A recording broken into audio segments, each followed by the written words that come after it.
Good evening, everyone. We had a false start, so I'll let Tom introduce the procedure.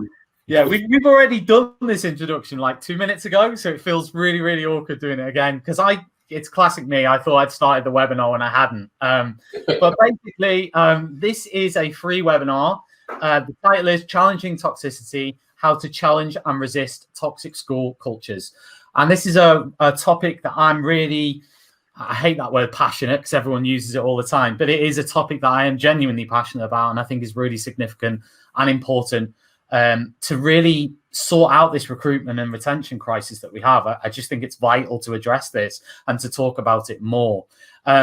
Joining me in the webinar are Ross Morrison-McGill and Ben Brown. Ross is my co-host who is going to be doing a bit of presenting, a bit of question and answer, and a bit of everything, a bit of moderation. Obviously, very, very fortunate. No sound for Sarita. Well, it might take a second, Sarita, for the sound to come through. Possibly. It's all recorded, so you'll get it all sent to you anyway. Yeah. Should we, also, just let people know. Just check things your side. Hi, Helen. Thanks for joining us. When we talk about certain issues, obviously anonymity, no names, no schools, that type of stuff. So if you've not got any technical stuff working your side, it's either just being a bit sluggish, or you might need to just check your settings. There should be a button that pops up in the middle that says turn on the sound, which should allow you to hopefully hear. If you keep writing in the chat box, hopefully you'll be able to hear us. Nassim still can't hear us. There should be some option there to turn the audio on. Icon in the middle of the screen. Everyone's Tony's found it. Apparently, it's in the middle of the screen. Only time you use software no one else has used. I should have just gone with Zoom. I don't know why. But anyway, it's got some cool features which we're going to use today. If you want to, if you move your cursor over the middle of the screen, I think if you move your cursor over the slides, there should be an audio option somewhere, right? To click on audio. Anyway. Or re-enter the webinar completely. So let's go through a few things that we're going to do. The first thing we're going to do in a minute is we're going to look at what a toxic school is. So to try and work out whether you think that you are working in a toxic school environment or not, because it can be quite complex in terms of the factors and the issues at play. It can be quite subtle. So we're going to have a proper discussion of that first off. And I'm actually going to play a video to begin with, hopefully, that is going to introduce the whole topic. It's a video that I recorded for one of my online courses, all about what is a toxic school. So I'm going to mute myself for a minute, and we're going to play the video, and hopefully you can... Everybody, and welcome to another video in this course on creating genuine and authentic teacher wellbeing in schools. In this video, we are going to explore, first of all, what a toxic school is and the common traits that you might find in a toxic school. And the second thing is how leaders, and whether that be middle leaders, senior leaders, or the head teacher, can challenge a culture that is toxic, toxicity within a culture. Let's look at the factors. There are 9 of them. The first one, no time to eat. And this is where teachers are not even able to stop for their lunch. They are working 6-7 periods a day. They have no time to even pause in a corridor for a conversation. They are rushed off their feet.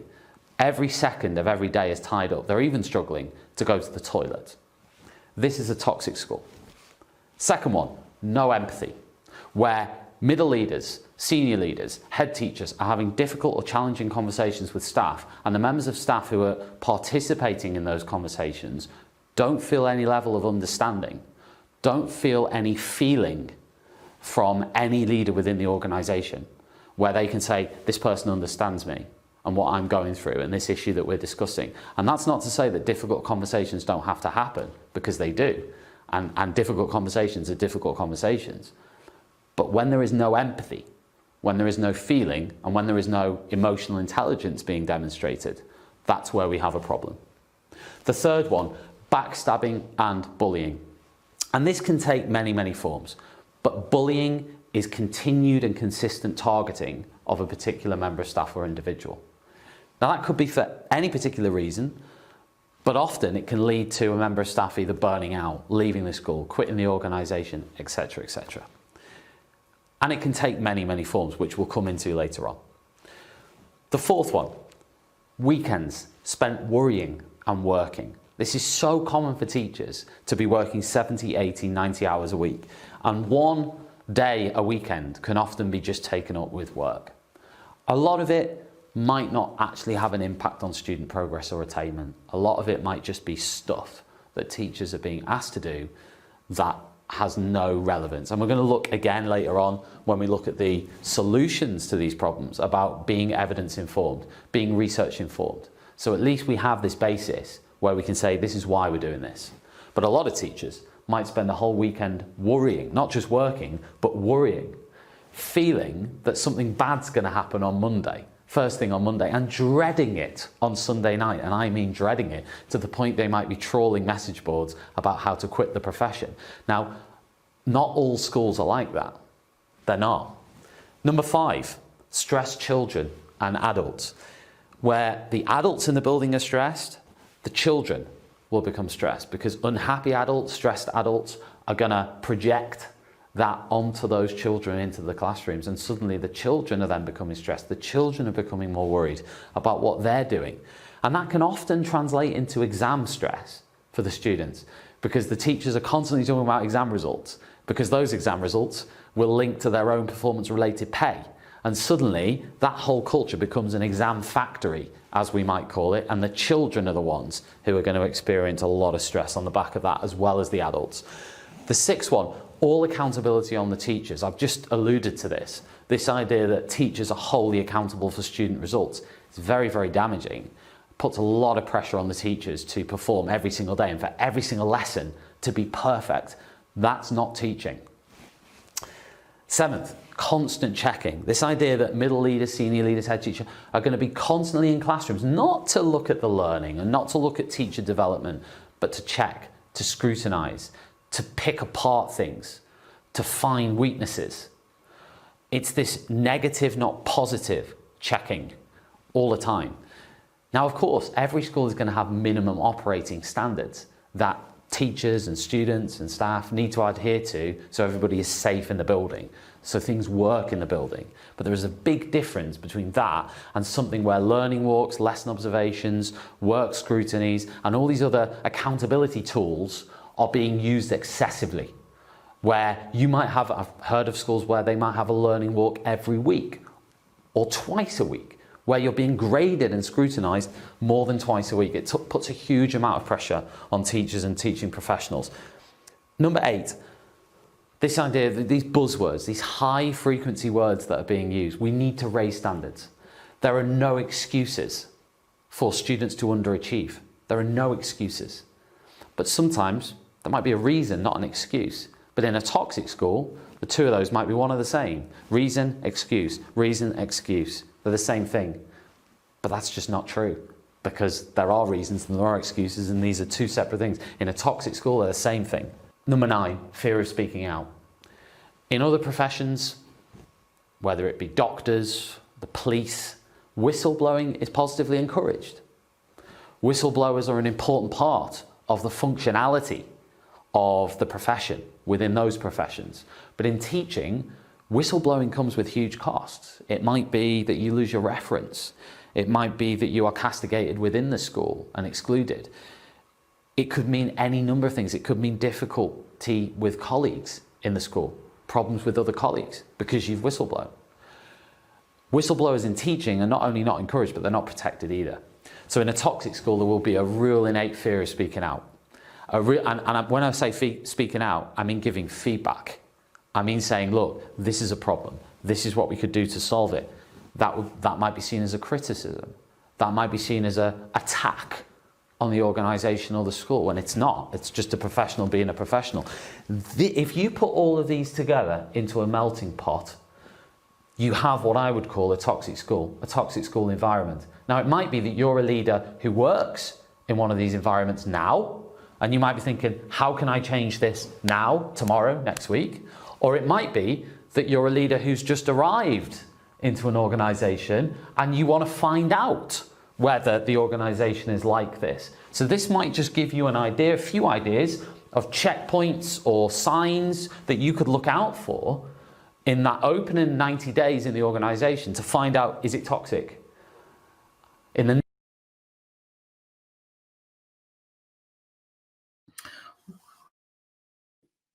try and do my introduction of Ross again, because I can't remember whether we did it in this one or the false start. We didn't do it. Okay, but this is my co-host, Ross Morrison McGill. I'm absolutely privileged to be joined by Ross. We've done all sorts of random education events, including pop-up teach meets in the middle of a Soho slum, and lots of other things. Lots of other random stuff that we've done together. But this is obviously something that we both feel strongly about. We both want to make a difference to, and hopefully this webinar, even if it's just for you to become maybe more aware of the environment you work in, to know that you're not alone, to know that, that even if all of your colleagues look like they're enjoying it, they probably aren't, for various different reasons. Everybody puts that mask on, everyone puts that act on. So this webinar might just be about that. It might be just you identifying where you work and becoming a little bit more comfortable with the idea that you are not mad. Mm-hmm. You're not crazy. The culture is the crazy thing, because that culture can wrap around you and make you believe that it's normal when it really is not normal. And then over a period of time, you will hit that burnout. So obviously with Rossi, I know Ross has posted pictures on Teacher Toolkit about the impact of Ofsted inspections and various other different things that happened when he was a deputy head teacher and before that. And certainly I've got my own experiences as well. I would say that I've taught in one school that was definitely in the red zone of my toxic school graph that I'm going to show you in a bit. Mm-hmm. But I've been generally fortunate. I've worked in 4 or 5 schools that have been in the green zone, that have been good schools. They are out there, but I think you can easily hit unlucky and end up going from one to one to one and then quit the profession. I think you can be very, because there's enough schools like that out there where you can just be unlucky and you can leave one and go into another. So Ross, amazing to be joined by you today. We've just watched the video of an introduction. I wondered whether you wanted to give a bit of an introduction as well at this point. Thanks, Tom. Hello, everyone. I've been teaching 26 years or something like that. I probably joined a toxic school in 2008. Obviously, I didn't know that at the time, but I should have saw the signs. I remember it was one of the very early on kind of pre-Gove periods where the NEU went on strike, and the vast majority of the profession went on strike, but not this school. And I had my interview on that day, and they shipped all the kids in. So I should have known there in terms of the culture of the school, or at least the leadership. But a lot of you joining tonight will have either got experience, want to know what all the fuss is about, or perhaps it's even just an individual. We should talk about bullying, and I think you don't necessarily have to be a leader to bully another person. And obviously it's not unique to teaching, it's in any industry. So I'm going to just share some of my own insights. I became very passionate about workload in about 2012 or 13, and it now informs much of my work through my blog, my writing, and my research. So I'm in my 3rd year of my doctorate at University of Cambridge, and I'm looking at teacher voice, particularly through social media. And my particular focus is on how it influences education policy. So I guess I'm looking at toxicity at a macro level, which is across England. Having been scarred myself as an individual, I mean, it was so bad I opted to go just redundancy. I wanted out full stop. I think at the time I took probably 17 years of service just to get out of the school, and then there was the whole stigma of taking redundancy and trying to get back into the classroom and teach again. So that was a journey in itself. And then as a deputy head, 6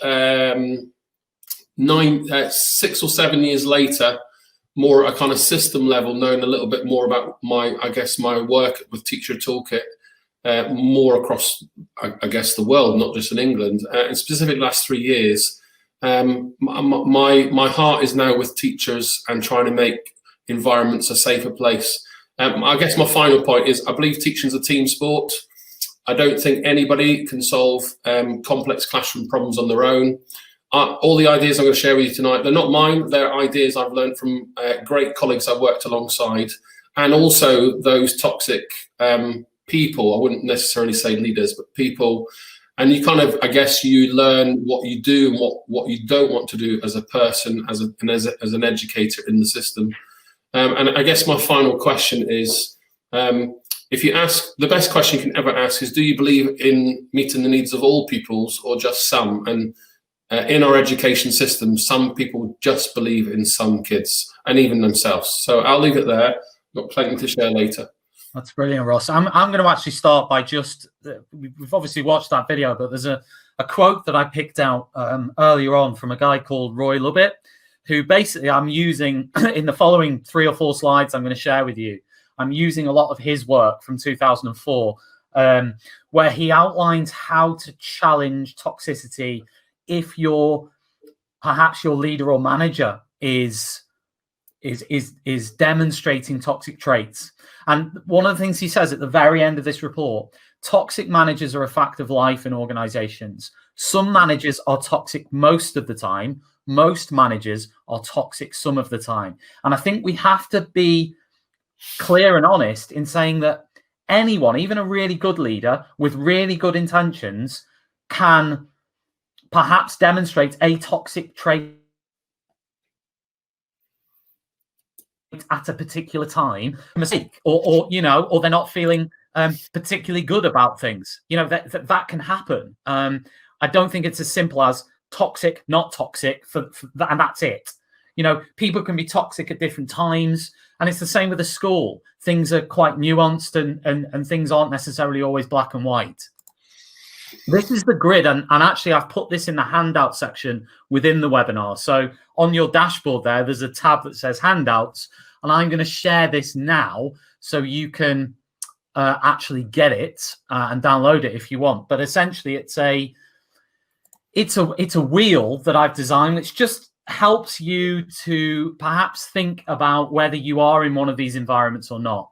So around the outside, the green bit is obviously where we want to be. And the red bit, the closer you get into the middle, is where nobody wants to be, but unfortunately a lot of people end up. And I've come up, and this is just me coming up with this figure, but on the top right, I've said that if you are ticking 75% plus in the red zone on this graph, then there is a high chance that you are working in a so-called toxic school. 75% or plus. Now, we can debate that, and that's fine. Then maybe some of you think, well, maybe it's 1 or 2 of those is enough. And I think it's all based on opinion. But for me to feel like I'm working in a toxic environment, I'd have to have a lot of those going on around me to really feel that way. And as I said, I've worked in one school where that's the case, and I left that school, and it was the right decision for me to leave that school. But as Ross said earlier, you make the decision to leave, you make the decision to quit, it's going to impact you, and you can't. There's not a lot, they'll spit you out. And then you've got to recover, and it's all on you, right? So the best thing you can do is if you can, is to challenge it from the inside. And this is the kind of thing that, so I've put another handout actually as well, which is just digs a bit deeper on this theme of somebody getting bullied, or if you're having to put up with a toxic manager. So I'm going to share that as well in the handouts now. But that's another one for you to look at later. But this guy actually goes through some of the different managers you might experience. So he starts off with narcissistic managers. So people who are obsessed with their self-image, who exploit others, who devalue others, who threaten others, who don't feel any empathy, who don't feel any conscience about anything they do, right? And those people, it's crazy to think that those people actually exist in education. This is like the caring profession, but there are people there who just genuinely don't care, right? It's mad. So that's what he says on the first one there, the psychodynamic. Now he's come up with these names, and then if you move across from what I've just read, which is the primary traits of that narcissistic leader, he then comes up with survival tactics. Now, some of these aren't particularly positive things to do. So I think on one of them, he says, soothe their ego. Well, nobody wants to do that, but these are about survival tactics in terms of being able to stay in that organization. For example, if you have a mortgage in a family, it might not be as simple as quit or move or whatever. So it's how you survive. I think these graphics are really, really useful. So on the first one, for example, show admiration, avoid criticizing them, consult with a mentor. All right, and then as you go down the list, there's much more. Now, he's produced 4 of these on the different types of managers. So here we've got aggressive managers who can be ruthless, they can be bullies, they can be frantic, they can be irritable, they can be narcissistic. And he's also got rigid managers. And his final one is impaired managers. And again, this comes back to my original quote that I used from him, is that sometimes it's not, I'm not saying it's not their fault, but there might be underlying issues there. Now, if you can work out the kind of leader or colleague that you're working with and what their drivers are, why they're behaving in the way they are, there might be something on here in terms of how to deal with it. And I've shared these in the handout so you can download them yourself, have a look at it. But if you think of that person or those people and think, okay, this is what's happening. And of course, you want to check yourself as well. It might be good to make a log and actually check how you're being treated. And it might be worth, if you've got someone trusted who you actually work with, you can say, look, am I making this up? Or, this list of things here that's happened, is this out of order or not? Is this toxicity, But once you've done that, it might be that you think, right, this person, what kind of leader are they? What kind of person are they? What is the issue here? And what's driving them and motivating them to behave in this way? And then that might then help you to think about your actions towards them and how you can actually do something about it. And that's beyond the actual process. That's just on the day-to-day. That's not actually making a formal complaint or getting a meeting with the head teacher or whoever. This is before that. This is trying to manage it just on the day-to-day before going up to those kind of processes. Ross, I don't know if you want to come in there and kind of comment on anything I've said there, just in terms of reacting to these different types of personalities. Well, I'm thinking of the stuff that you've told me in our kind of friendship over the years. And I know that you have worked with these types of people, and it's heavily influenced your decisions of which school to work and moving to different locations across Europe and to where you are today. We'll see all these behaviors in lots of people that we'll work with. I'll also argue that each of us also possess some of them to some extent. Of course. I look at this, Ross. I look at this one here. Where is it? Frantic. The frantic one. Always hyper and pressured. That kind of frantic leadership style. Yeah. I can display that and making quick decisions and so on. And even some of the ones in the rigid managers, there's some of them in there where I think, that time. I do think partly, with the teaching profession, we're so under-resourced, we have very little time, very little income. And when we all step up to a position of responsibility where we're now in charge of other teachers, essentially their workload, we have to learn on the ropes. So we make lots of mistakes, and we either use some of the ideas that we've learned and like from our predecessors, or we experiment or have read or done something, and we trial and error until we get it right. If I think of my 4 senior leadership positions, I'd probably say,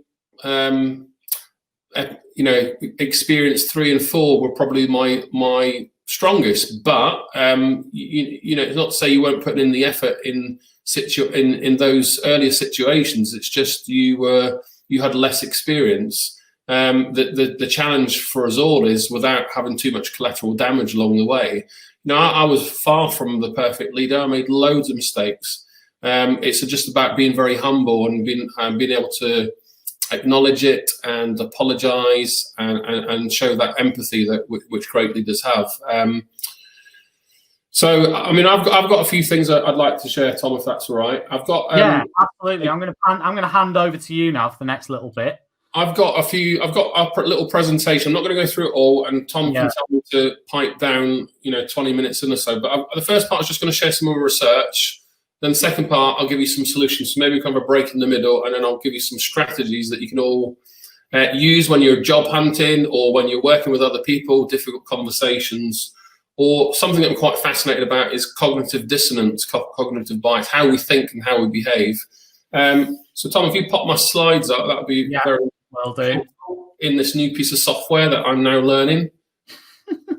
Okay, so first, Dr. Helen Woodley's in the chat. Hi, Helen. It's brilliant to see you tonight. Helen and I co-wrote a book. I'm going to grab it, a little book plug here, Toxic Schools. I believe it was the first book on toxic school culture, at least in the UK, if not one of in the world. And this is Helen's PhD research, and it's an ethnography, which is a very close focus in on 5 or 6 teachers. I believe it's 6, Helen.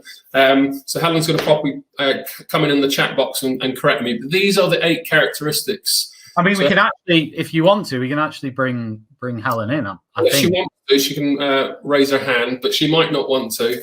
Helen, I think I've sent you a separate link actually as a presenter. So I think you've come in as an actual participant, but I've sent you a separate one to be a presenter. If you want to speak, it was the first, but let me just tell you. I'll do a whistle-stop tour of these, and then I'll go into my research, and then Helen might want to pop in. But if you go into a school, check in with teacher attrition. How many people left? Keep your eye on vacancies. Yeah. With everything on the internet, you can easily search how many vacancies. It's a good sign. A large secondary school, 100+ teachers. In an average year, when things are healthy, and again, there's a lot of factors, you're looking at between 5 and 10 people going at the end of the summer just through natural forces, promotions, relocations, or not happy. You'll get that in any school. But when things are bad, you're going up to kind of 20s, 30s, and 40s in some cases, and that's without really any restructuring. A sinking school, so I'm just going to make sure I get all Helen's definitions. This is, I did a video a few years ago when I was really struggling with my mental health as a deputy head about demotivation, that sinking ship where, staff are not, whether it's towing the line or not really buying into the vision and values. And there's so many things, so many forces that are not really helping the school be happy in essence. And that will manifest itself in teacher behaviors as well as pupil behaviors. And essentially, Helen's definition, you become emotionally detached. Now, if I think of one school, I just started to lose my heart in it, and I didn't believe in what we were trying to do. The hothouse definition, I'm just going to make sure that I read Helen's research correctly. That kind of claustrophobia, so you've got a greenhouse there. It's getting claustrophobic and highly pressurized. Number 4 is that repeated restructure. So whether it's deliberate to get rid of people or through just pure bad management and bad allocations funding, and with all this academization now and less accountability on certain types of schools, or even toxic leaders who are, there was something on the news here up in Yorkshire where I now am, only a couple of weeks ago, where a head teacher had plundered thousands and thousands of the school income. That cash there, taxpayer cash, is for the kids and for the staff. 5, paperwork. My research, marking drives teachers crazy in every type of school across the world. But when you've then got to complete that spreadsheet, and then another format of the same data for somebody else, and evidence gathering. I've got a colleague at Cambridge who's analysed the differences between independent and state school, and although state school teachers, and though both teachers work the same number of hours, the biggest gripe that state school teachers had was that they're asked to complete meaningless tasks. Helen's on the other link, Tom, if you want to bring her in. Balkanization was a new term to me that Helen first flagged up. If you think of the Balkan states, so former kind of Yugoslavia, that type of part of the world in Europe, where all the countries were kind of made into smaller nations. I'm just going to make sure that I get the correct definition here. Described to breaking up a larger entity into smaller units. So kind of think of that culture where you've got lots of different groups in your school, different departments, division, whether it's direct or indirect forces. Helen might want to just add a little bit to that one. Then you've got the individualism, the mavericks. I think I was a maverick in my career. I do think there's space for it with certain disclaimers. but not where it undermines your department or the rest of the teaching workforce. I do think we should unleash teacher autonomy, and I'll explain that later. And then you've got the group think where, we ignore possible alternatives. We choose research when it suits us. So, we'd all know that research on class sizes makes no difference, but yet somehow we all like to have very small classes for English, maths and whatever to help those kids get the grades, to help with league tables and all those influences and pressures. So that's a quick summary. I'm going to pop onto a couple of other slides. You're going to get all these slides. That's just a little blurb from me, so I'm going to skip that. Here's just a bit of the data I'm about to share, the headlines. There's about 500,000 teachers in state schools in England. When you add in independent, PRUs, special schools, universities, you're going up to about 1 million people. There's an increasing number of people wanting to go part-time. I think that's a mixture of reasons, and this is well before the pandemic. Teaching online, before the pandemic, making an income through online resources. The average lifespan is about 13 years for teachers. So think about people watching, how long you've been in the profession. I think if you get past just the 5-year itch, you're doing really well. The greatest attrition, we often hear in the press that teachers leave after the first 5 years. The greatest attrition figure is in the first year. So that's where our teachers need support, and for whatever reason they don't get the NQT mentoring, this new early careers framework that's been introduced in England. And then another fact, I know Tom is currently looking for a school at the moment, but myself also, there are over 250,000 teachers, qualified teachers in England, not working in schools. So they'll obviously be doing different things, teacher training, lecturing, tutoring, those types. But we have a huge number of qualified professionals that can resolve the teacher crisis. It's just what forces are stopping them coming back and what forces are pushing them out, whether it's toxicity or just workload issues. And then you've got the whole other spectrum. You've got unconscious, kind of racism, salary, gender, diversity issues, the Ofsted badges. I'm an outstanding head teacher. All that's really influencing my research at a doctoral level. I've worked in all different types of schools, special measures outstanding. I've had all the badges. I think that I've predominantly done the same thing my entire career. Pretty much postcode and school building and the people around you make the difference. I don't necessarily think Ofsted do. Can I just butt in there, Ross, as well? Just a comment here in the chat. As an experienced head teacher, I now do teacher casework, supporting those in difficult situations. Yeah. I know how mentally and physically damaging these dreadful settings can be. Many never fully recover, but I've studied what aids a return to teaching in a good place. Okay. That's great. I just wanted to add to that comment and say that the recovery time from toxic environments can be years, never mind months. It took me 3 or 4 years at least to get my mojo back. So if you could share any links or reading, Judith, that would be really helpful. Hello, Helen. You're on mute. You need to unmute yourself. You're on. Hey. Hi, Helen. Hello. That was an epic. Sorry. Let me put your back on so you can add some wonderful insights that I can. Yeah, I think Helen's speed is going to be a bit of a hindrance. Your Wi-Fi speed, Helen. It doesn't matter. It's good. Can you hear us? Sorry. I live somewhere kind of. It's not particularly helpful. I can hear you. Yep.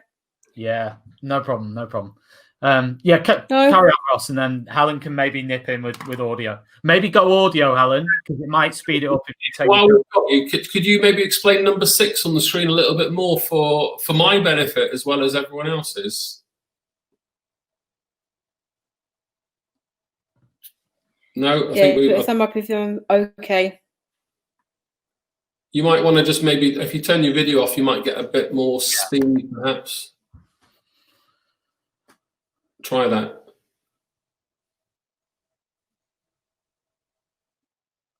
Yeah, so if you explain number 6 for everyone, Helen, if you're still there. Okay, well, I'll pop back to when she pops back in. Okay. Oh, you're back. Let's try one more time.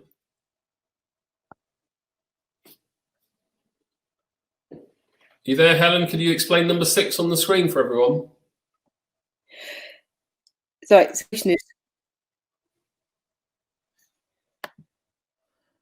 I think we need to give up on that, Ross. Okay. If you could put something in the chat box, Alan, that'd be great. Okay. So workforce census, I've been looking at this data for at least 5 years, published every year.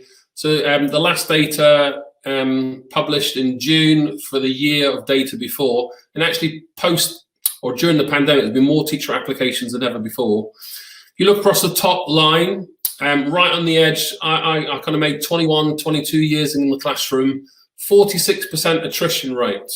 Every year you're in the profession, it drops by 2%. If you look in the third column, you can see the number of teachers are increasing, more pupils in the profession, so 10.2 million kids in the UK, 8.8 in England. We need more schools, we need to build more schools, we need more teachers. You can see the biggest attrition here, 85, so 15% dropout after year one.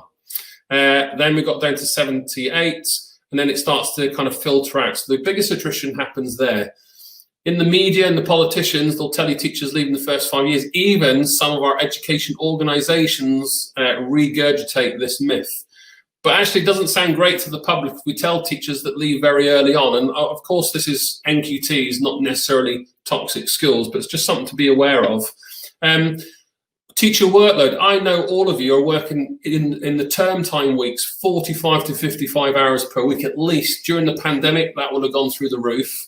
And for school leaders, the research, and it goes back 20 years, 55 to 80 hours per week at least. And I know my life as a deputy was well in excess of 80.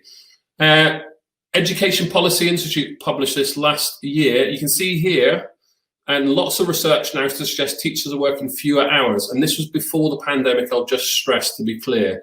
So I laughed when I saw that. You probably will too, but just be conscious of the research data.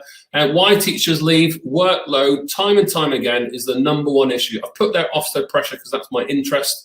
Behaviour, we all deal with tough kids in our career. We all need to be paid more. And we've got other influences. You know, life gets in the way. You break a leg, you have a bereavement, you move house, relocate.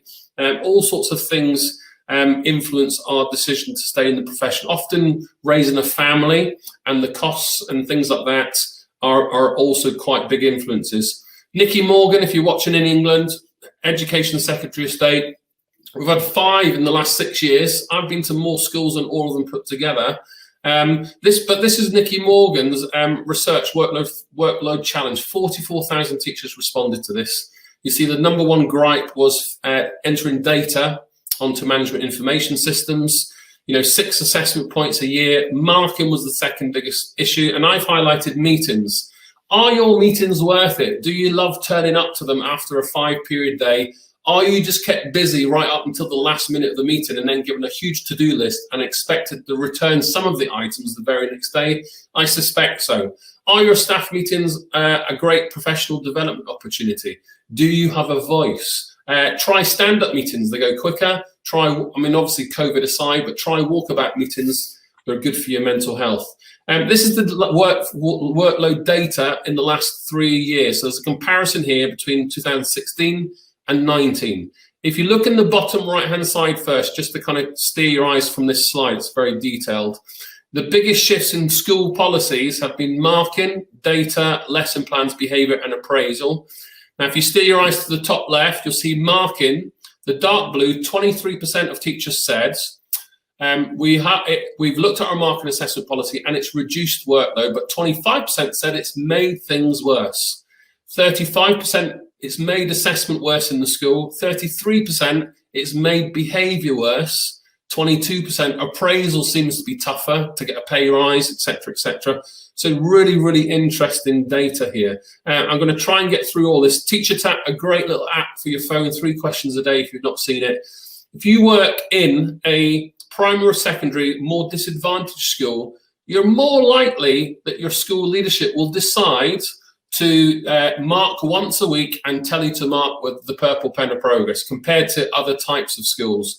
Lots of research to say if you kind of work in a school that's graded good, primary, state school, you're least likely, the data says, you will work the fewest hours and least likely to suffer from some of these scenarios. This is what teachers tell me. I'm sure you all get them yourself. I know Tom does as well. I share them sometimes. I haven't been doing any of this during the pandemic. It just would be inappropriate. But it is a topic that we need to talk about. This is what teachers tell me. Just been told by my deputy head that a childcare emergency is not an acceptable reason to not attend a meeting. I mean, I wouldn't want to work in that school if my own child's sick and I'm forced to not go and save them, and I have to go to a blooming meeting. I'm going to try and not swear. It's late in the evening. Here's one with a swear word. I had to filter this because I actually ended up going to the school about a week later after I received this message. It's been a very tough time. I'll quote him. I'm going to effing destroy you. You'll never teach again. So far, he's sabotaged 4 job offers. And at the bottom, it breaks my heart. It keeps me awake at night. Teacher mental health is a very real topic.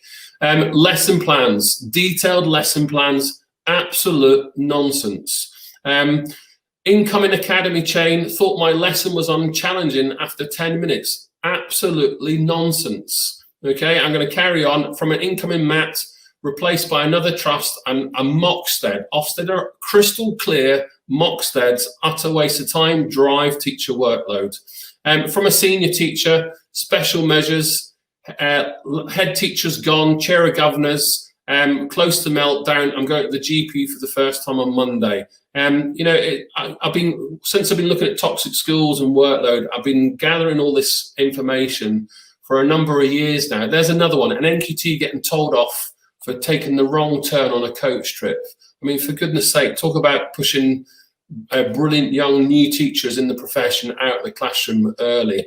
I've been to 200 plus schools in the last couple of years before lockdown, and I choose 10 schools, very different schools in my research on Just Great Teaching.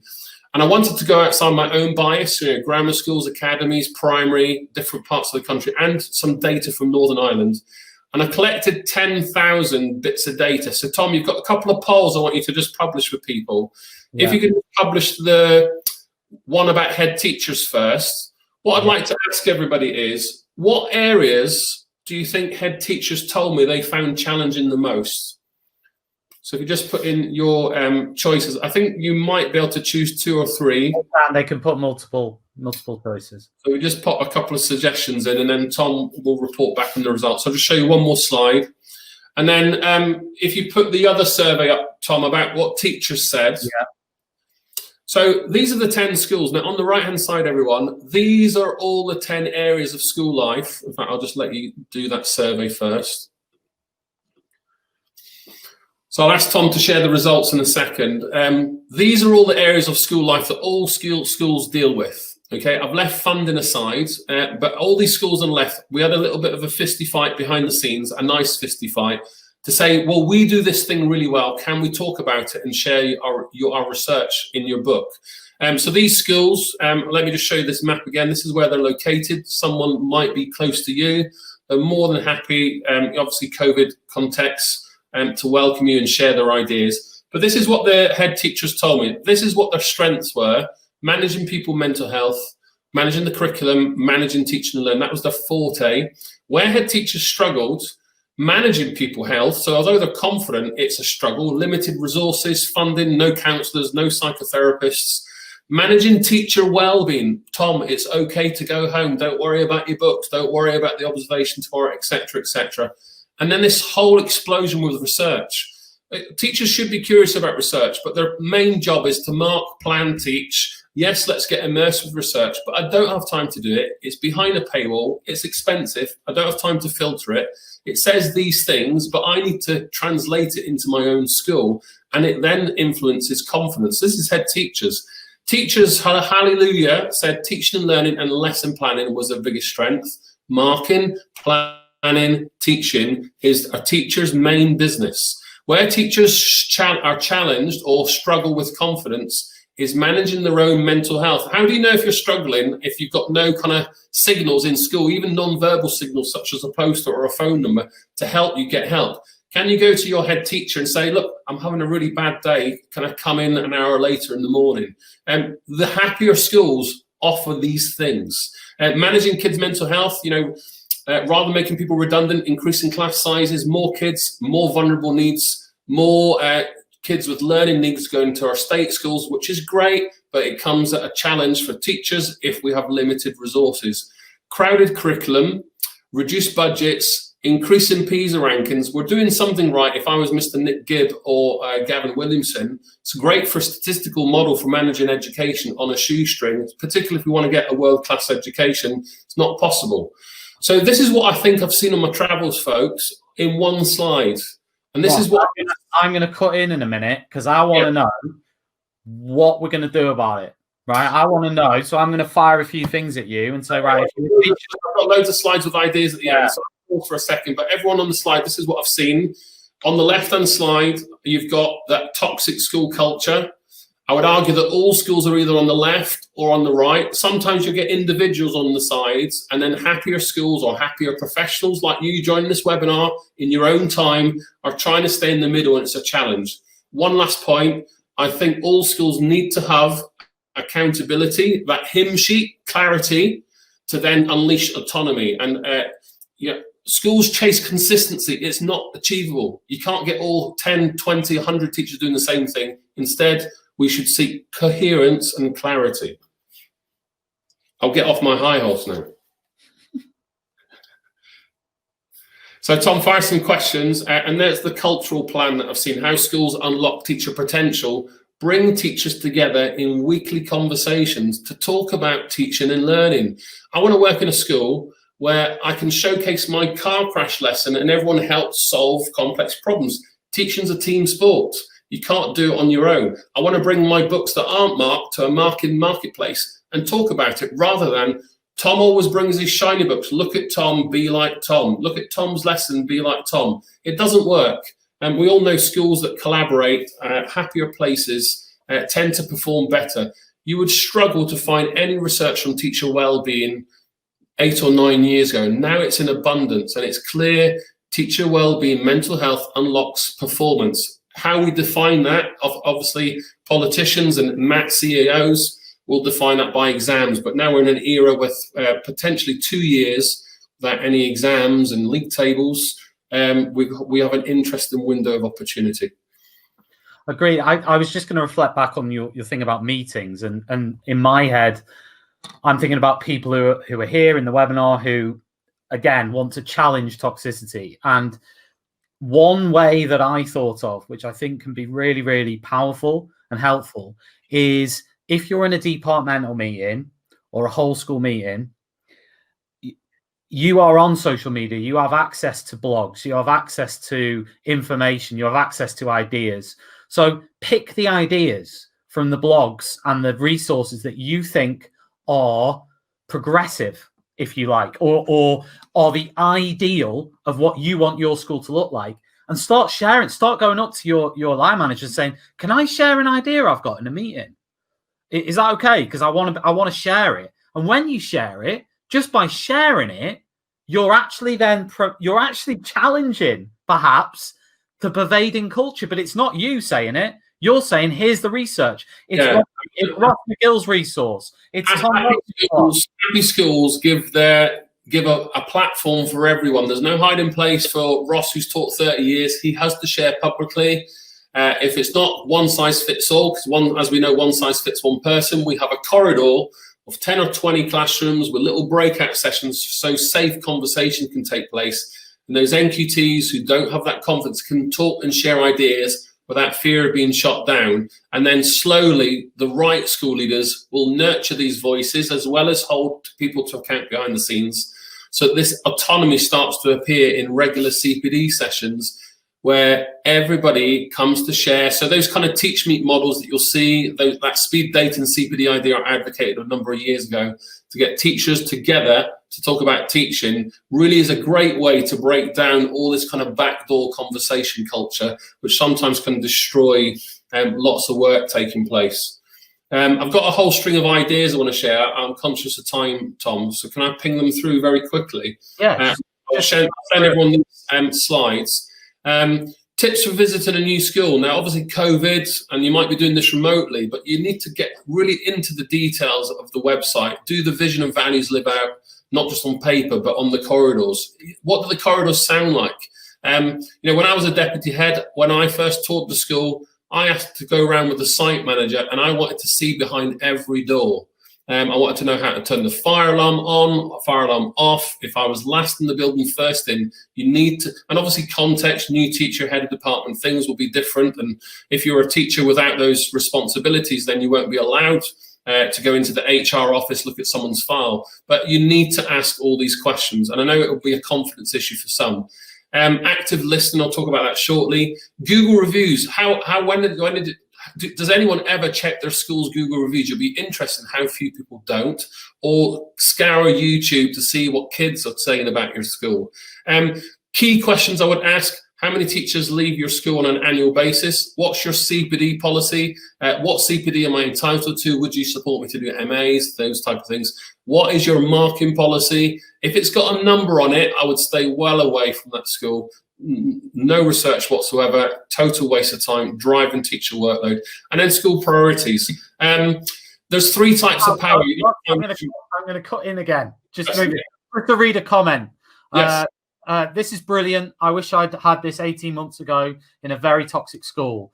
I would like to share that after taking my own time and seeking help, I managed to escape. I now work in a school where I truly believe in my head teacher. The best feeling ever. That's not a public comment. That was actually posted privately. I won't obviously mention the name of the person, but I've been through that experience myself. I know Tom has. I left teaching altogether. I took a risk and took a redundancy settlement just to escape.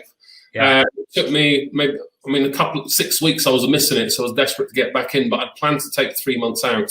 But I took an £8,000 pay cut as a school leader. I had to do a sideways move. I had all the stigma and trial contracts before. It was probably a couple of years before I got back on my feet. And that's why I started Teacher Toolkit initially, going back many years ago. 3 types of power, everybody. Positional. I'm the head teacher. I'm in charge. It's my school. I'll make the decisions. You'll also get this as your head of department. Monetary. I'm the CPD leader. No, you can't go on that course. No, it's too expensive. You can go on a Saturday, not a Monday afternoon. So most teachers say to me, well, I'm just a teacher. What can I do? Well, you could be the person that knows the most stuff about your subject. Knowledge is power, folks. And I think of all my kind of website and Twitter data and influence and followers. It's because I've spent a hell of a lot of time reading up on things that matter to me. And I feel I've become an expert in teacher workload, teacher well-being, where I now want to share this and challenge orthodoxy or particular systems. So make sure you know whether you're an electronics teacher or a historian or a school CPD leader or what the research says about your whistleblowing policies or redundancy or whatever it is. Make sure you read up, and then you can empower yourself, and then you can infiltrate these other forces of power. Leaving a toxic school, notice period. What does it say? Keep your cards close to your chest. Don't put anything on social media. Keep quiet in your school. Find your allegiances. Look at your voluntary redundancy references, opportunities.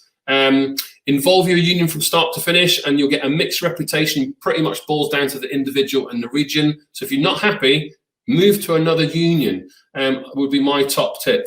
We've all had difficult conversations. I'm not going to go through all these. These are all the slides. You click these links, you'll get the blogs and explain it in a bit more detail. You've got this as a download, everybody. So if you want to be in a difficult conversation, I've had them even in my deputy headship, or you have to give them on a daily basis. So I always made sure I had tissues available because I tried to do it in an empathetic manner.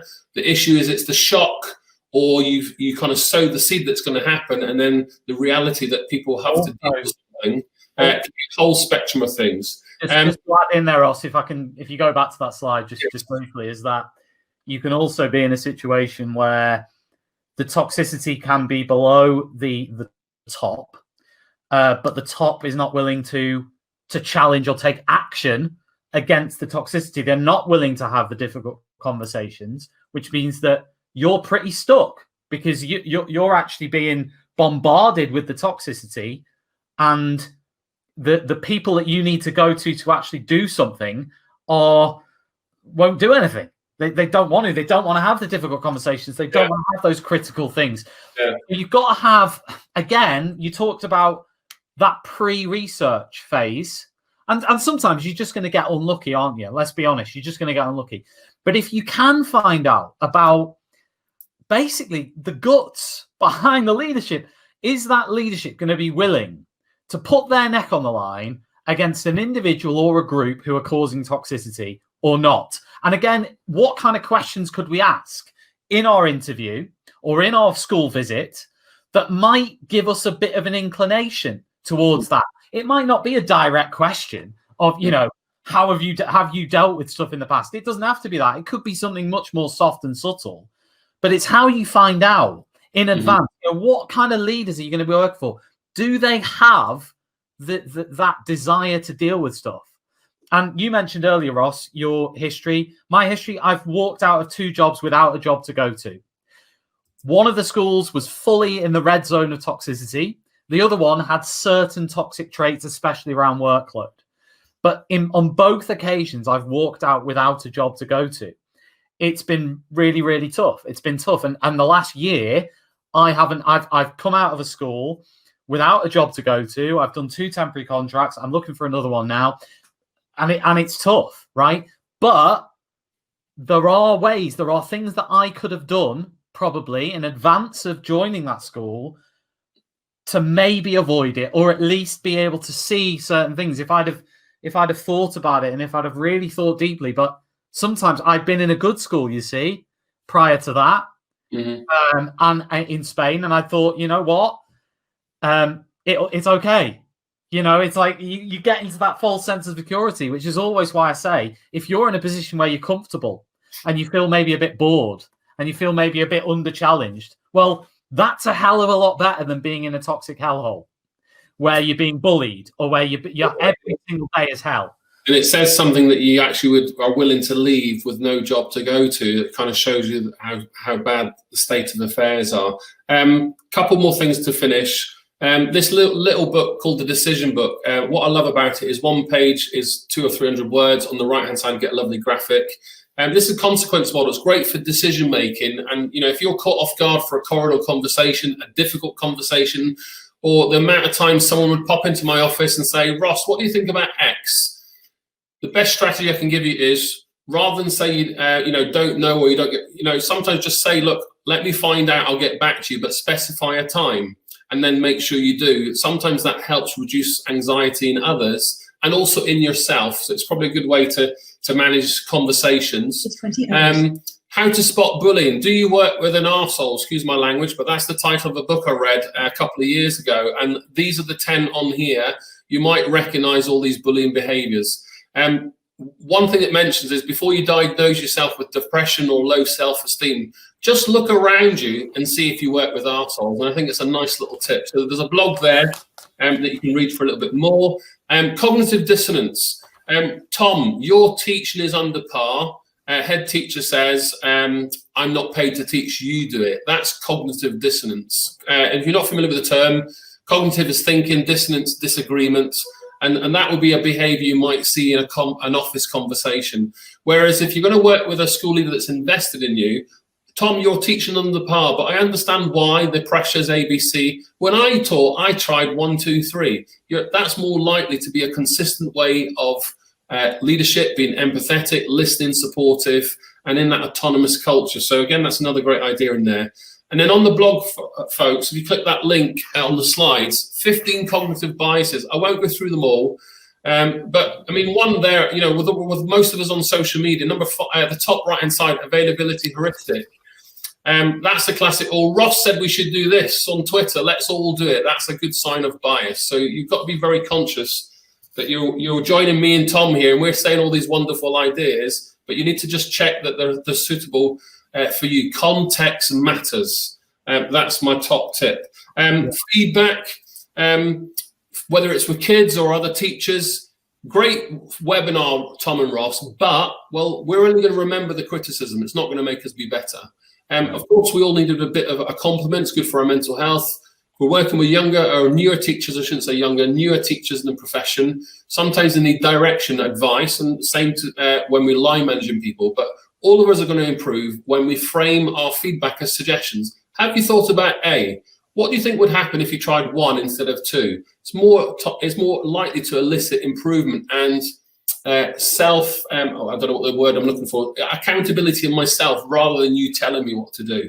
And it's a great little tip for your classrooms. This is a summary of Helen and I's book. Helen did the majority of the writing, so thank you, Helen. These are the kind of summary, and I guess here, lovely little review, but that's pretty much it from me.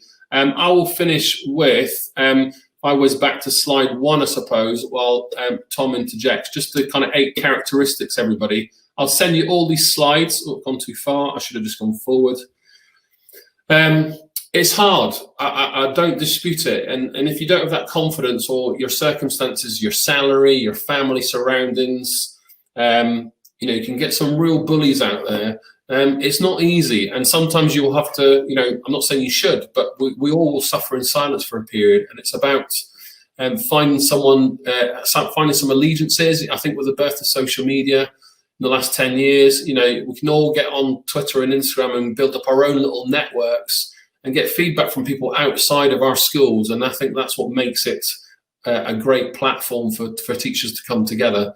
As ever, don't suffer in silence. Education support partnership, mental health charity for teachers would be my top recommendation for everyone. We'll bring Ben in now. Hopefully Ben can turn his cam on and come into the conversation. But I've invited Ben Brown, who's the head of Education Roundtables, just to come in and maybe share some stuff as well. I'm going to put his little presentation up now, hopefully. And it's about disrupting the toxic triangle. Ben, do you want to introduce your garble here and introduce yourself as well?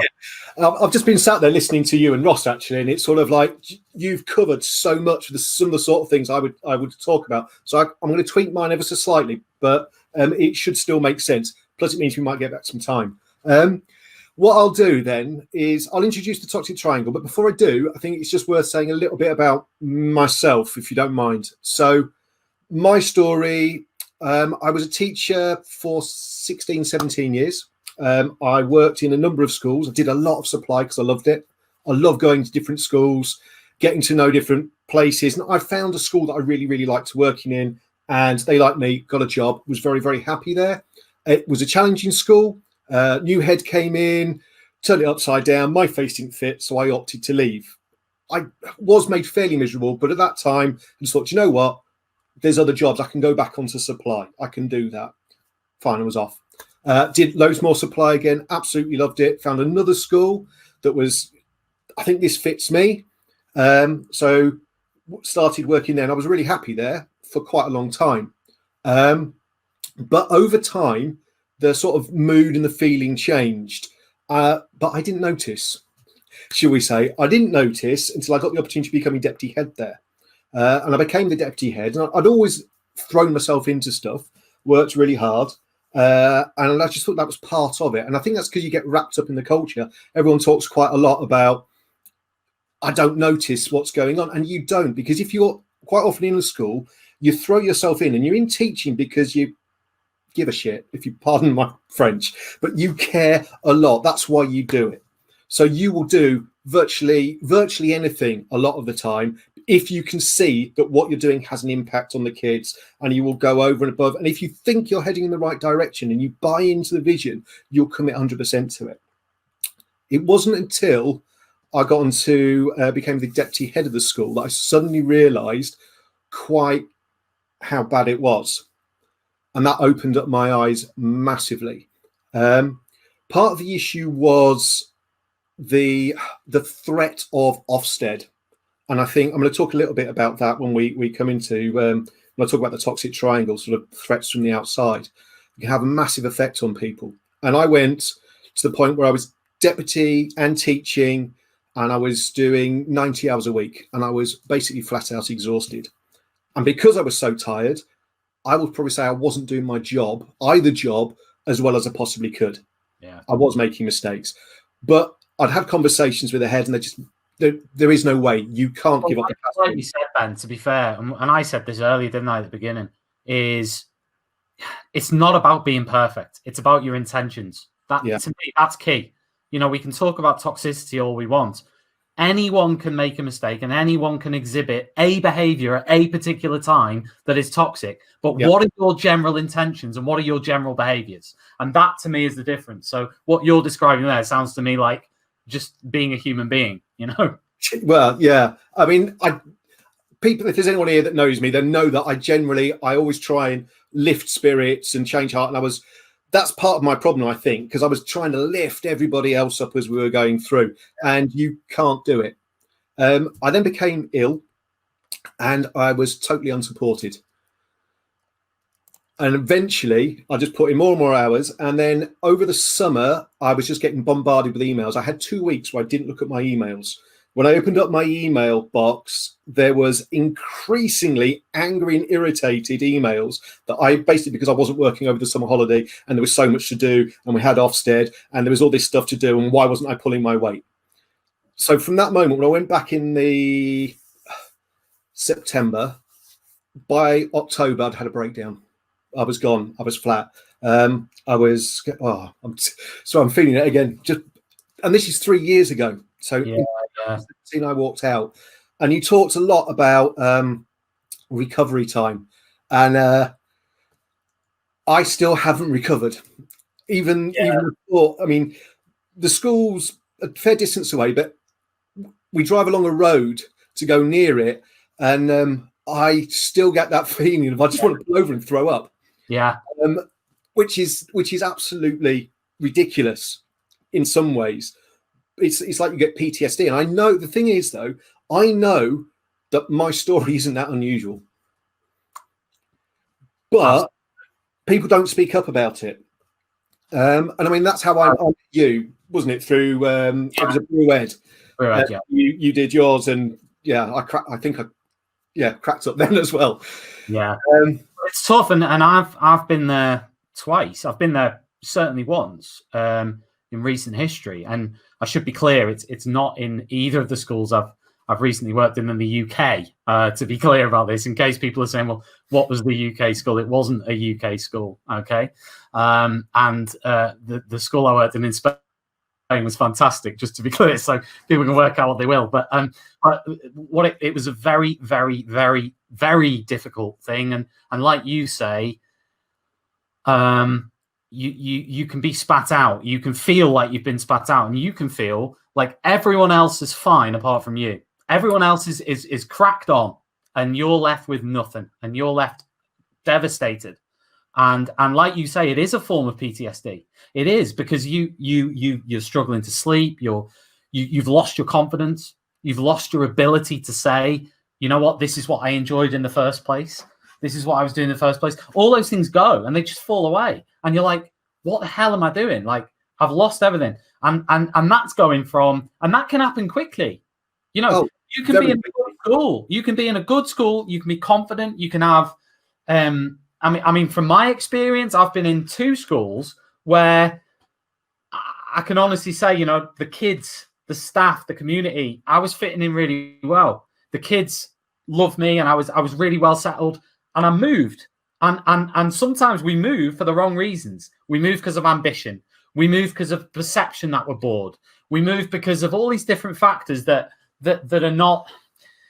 It's a gamble. And that's something that I've really, really learned the hard way, is if you're in a comfortable position, forget about, you know, looking at that graph, my graph that I put on earlier. If you're in the green or amber zone, even the amber zone, if it's certainly the green zone, think long and hard about moving, is what I would say.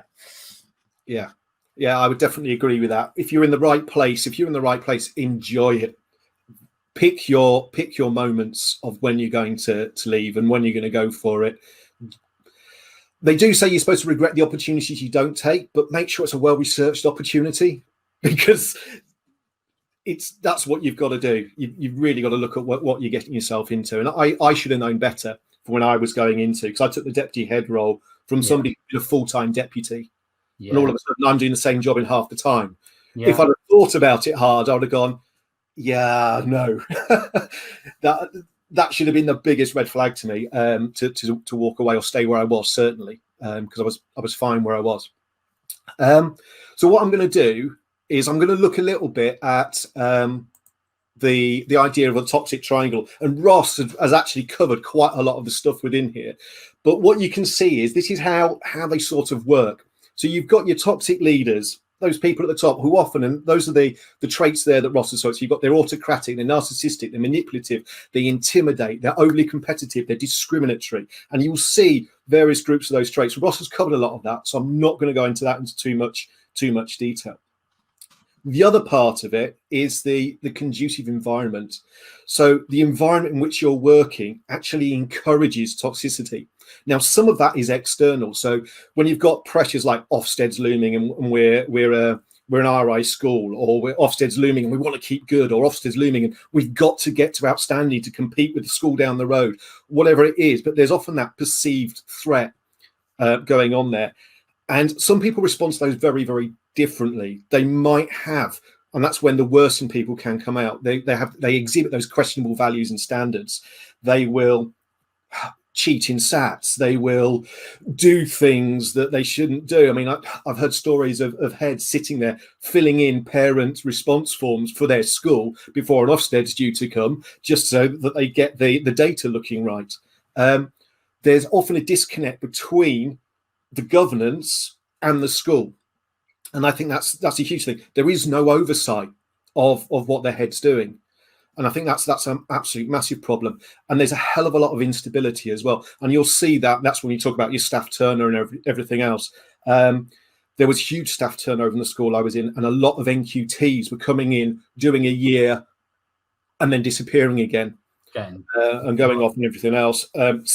Experienced teachers were being put on capability or various things. And I mean, that's the thing that put me over the edge. It's sort of, I've been brilliant the year before. Then by October, I was sat down and told you're going on capability. And I hadn't even been put onto a plan properly. So I'd not even had the chance of that. And that's the thing. I walked out of the meeting and sat at my desk for an hour, just staring into space, rang my wife, and that broke me. I was in tears. I didn't go back. Just couldn't go back. I was just absolutely shattered. So it's things like that. Now, none of this works unless you've got the followers and the backup and support. Yeah, different ways, and some of it is it's the systems that make people like this. So when we look at the conformers, that's often the silent people, the people that don't say anything, and usually because they want the authority, they want to be made, told what to do because they don't feel comfortable. They're low in confidence. They want to just survive, so they keep their heads down. They want to belong to something. And it's not that I'm not saying they're bad people. I'm not saying it's their fault, because everybody can be in that situation. I've been in that situation where actually I need my job.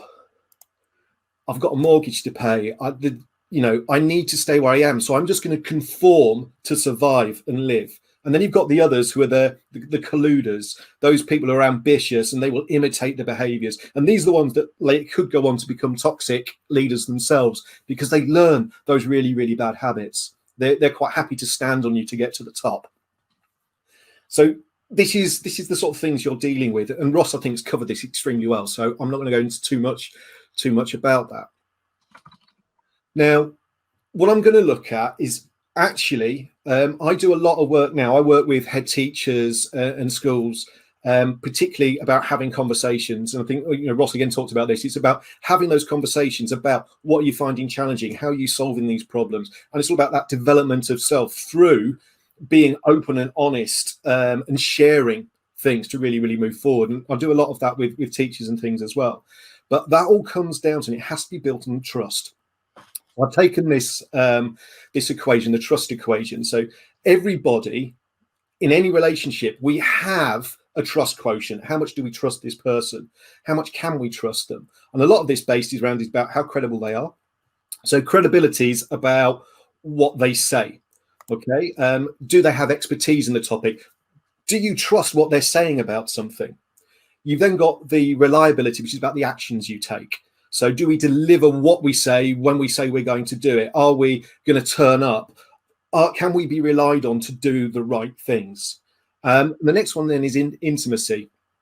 So intimacy is all about how you feel. How close do you feel to them? Will they embarrass you? Will they show you up? Will they betray you? Will they stab you in the back? And then all of those are like the positive things on the top. That's the positive elements of relationship. But underlying that is then your self-orientation. So that's all about how focused are they on themselves?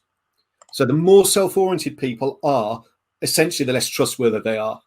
So if you know someone that is only ever out for themselves, doesn't matter how credible they are, how reliable they are, or how close you might feel to them, they are probably going to knife you in the back at some point or other because there's an advantage to them. Okay, so you can use this to really sort of analyze your relationships with people. You can also think about it, use this to build on them as well. So you can increase your intimacy by starting to engage people in conversations. And I think this is one of the biggest things. When you get on well with somebody, when you trust somebody, when you like somebody, it's much, much harder for them to be toxic to you. If you don't care about somebody, you don't know them, you've got no empathy, you don't know a lot about them, it's dead easy. I don't know so-and-so who works in physics, or I don't really know them down in Key Stage 1. It's much, much easier. Whereas if you actually engage in conversations and you're talking about those much, much deeper things, then I know Ross said there's people without empathy. Yes, there are, but I don't believe everybody's without empathy, and you can build it with people.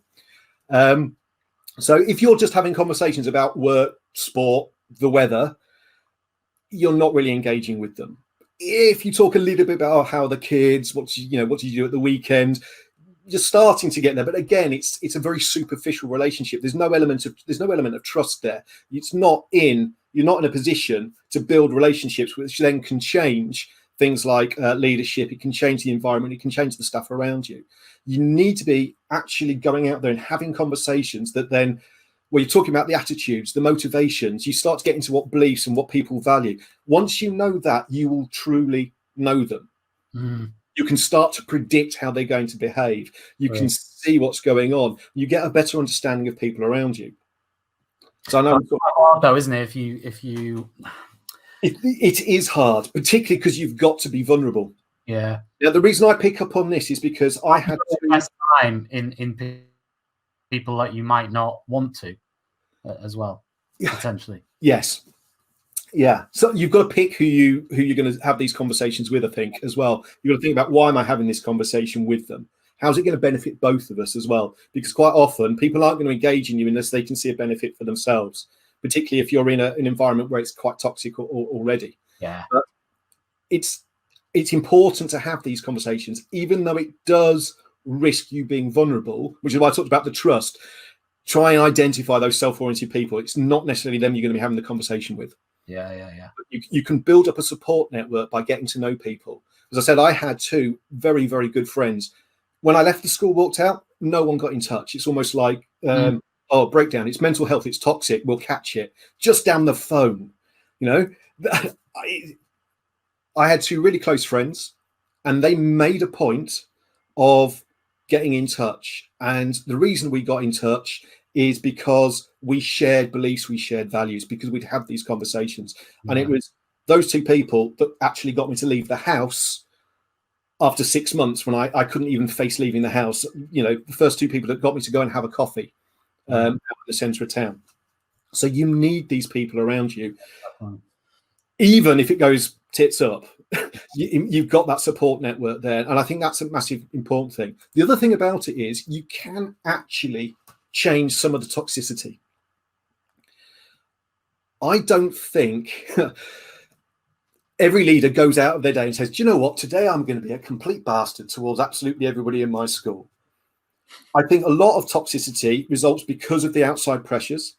People respond to it. A lot of the people that are toxic probably don't even know they're being toxic half the time. Yeah. And a lot of the time we've got really vulnerable, stressed out people, and it's stress that causes us to be toxic. So the bigger picture is we've got all this crap from the outside that's piling in, and there are some people at the top, and I was one of them as a deputy. I should have spoken out. I should have had conversations with people a lot earlier, but we don't talk about mental health, so you don't. So that's another thing that has to change. Yeah. But it's about understanding that often it's not them. And if you can have a conversation, if you can build trust with someone before they reach the stage of being exceptionally toxic, you can start to have those challenging conversations. You can, and I would always do it privately. You don't want to get a challenge in a public space, not unless you've got a big support network around you who are going to stand up with you. But you can start to have those because we know each other. We've got a relationship. Now I'm in a position to challenge it. Now I can challenge it. And it's not going to be easy.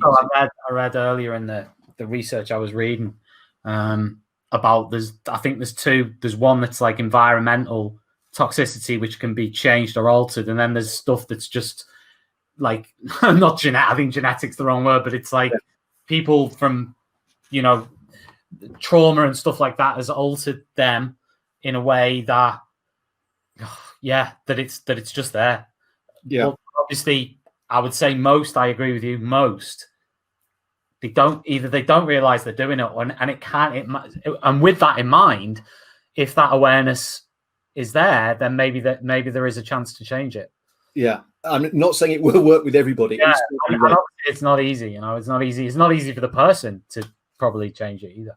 No, it isn't. And I mean, if you're not up for those conversations and challenge, which I completely understand, I wasn't. I wasn't in a position to be brave enough, and I was the deputy. I just couldn't do it. I didn't know how to do it, and I think that's another issue. We don't know how to have these conversations, particularly about how do we have a conversation that challenges someone about their behaviour when they're the one that can make or break you. I think this is an important comment here. I've started in the new school, and I now have cocooned myself to protect myself. So I eat on my own, sit on my own, and be safe in my own room. I've been there. Yeah, I've done that. I never venture out into certain spaces. Stay away from corridors. Stay away from certain rooms and areas. So what's the answer to that, Ben? I mean, have you got any comments on that one? You need, and it is hard because I've been there, but you need at least one ally. You need at least one person. You do. Someone who's going to come in, see you sat in the room, and maybe bring the books in and sit and mark and have a cup of tea while you're sat there. Definitely. It's those little moments. They don't do the fake, oh, hi, how are you? It's like, are you okay? If you can got someone, and that's why that building that trust with one other person is so important, because that then gives you the network. And that's what brings me on to the next bit about, when I'll skip ahead a couple actually. I was looking at the environment, but it's changing the followers. Yeah. If you can start to have, if it's one other person, then maybe it could be another person. Maybe it could be another person. All those people who were just keeping their heads down. Yeah. Actually, someone might say, okay, it's a clique. It's not. It's a support network. You can bring other people in. A clique is when you won't accept anybody else, and you push you and you point and laugh, and you make the situation worse. Everyone quite often in the toxic school, everyone's in silos. They are, and that's for a reason. If it's been done by, say, for example, it's been done by the leader, or it could have been done by a group of staff who have created a silo environment where newcomers come in and they're in the periphery, if you like, and they're in silos. And then it might be even that they're trying to get rid of those new people, or they're trying to control. It's like an empire, right? And you're absolutely right. It only takes one or two. If you can find one or two in the school, in the organization, pick them carefully. Yeah. Obviously. And it doesn't really matter what position they're in. It could be their SLT. It could be they're not. It could be whatever. It could be whoever, TA, whatever they are. But somebody, and making yourself vulnerable, which is really hard.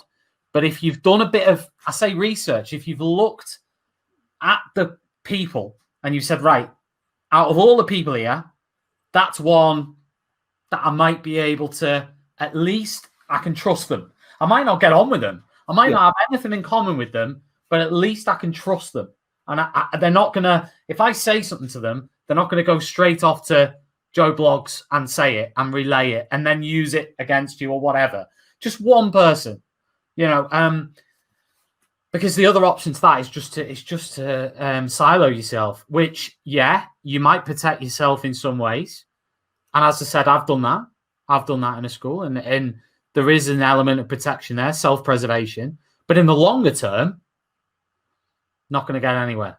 No, you are othering yourself because you are not part of something. because you don't have relationships, you become much more disposable.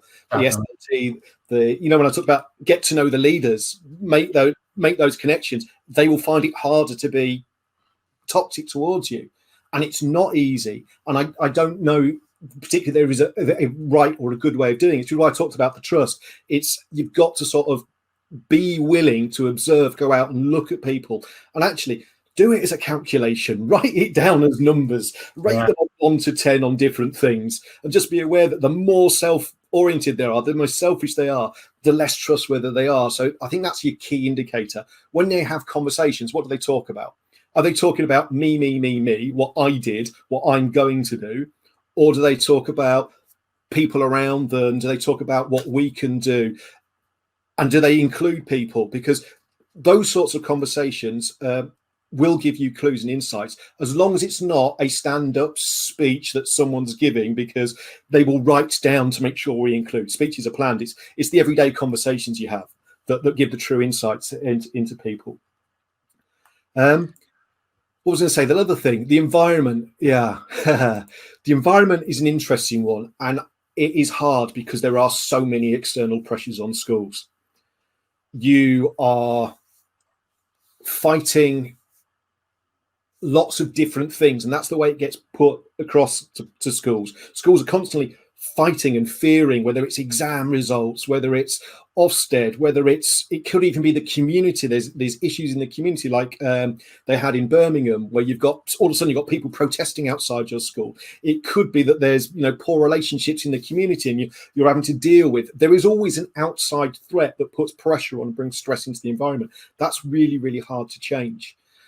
What you can do, if you are perhaps a leader and want to change the environment, and it's a sort of toxic environment around you, if you can focus in on one common enemy and try and make it not personal, move it away. So actually, what is our biggest challenge? What are things, and focus energy on that. You can actually pull people together. You talked about silos and things like that. Well, what's the one common thing problem we've got?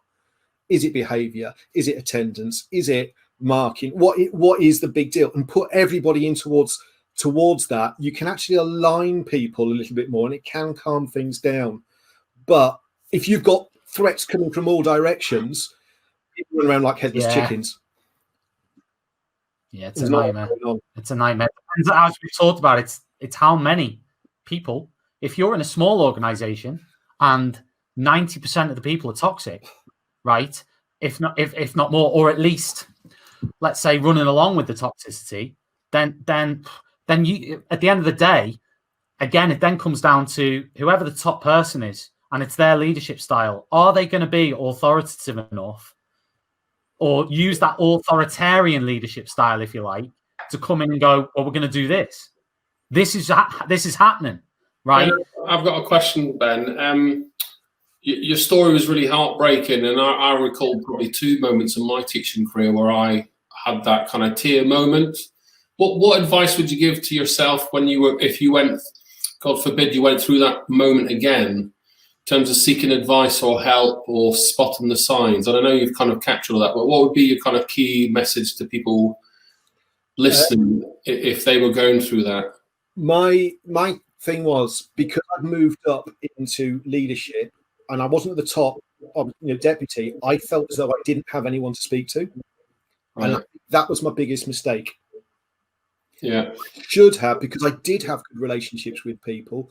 I should have started with a conversation with one of them, because I kept it all bottled up inside. And because I kept it all bottled up inside, when I went, I absolutely exploded. That's why I think I really, really struggled. Yeah. If I'd have been able to have that conversation with somebody, got some advice, seen a doctor earlier, maybe got in touch with the union earlier, then I don't think I'd have been in a position where I was. Yeah. I don't think I would have broken, which is basically what happened. I broke. Yeah. I was broken for a good year. Yeah, I'm sorry to hear. And, I think it's, I don't know all the statistics to hand, but it is a common thing. Teaching is one of the top stressful careers, as most of us will know. Thanks, Ben. That was brilliant. Yeah.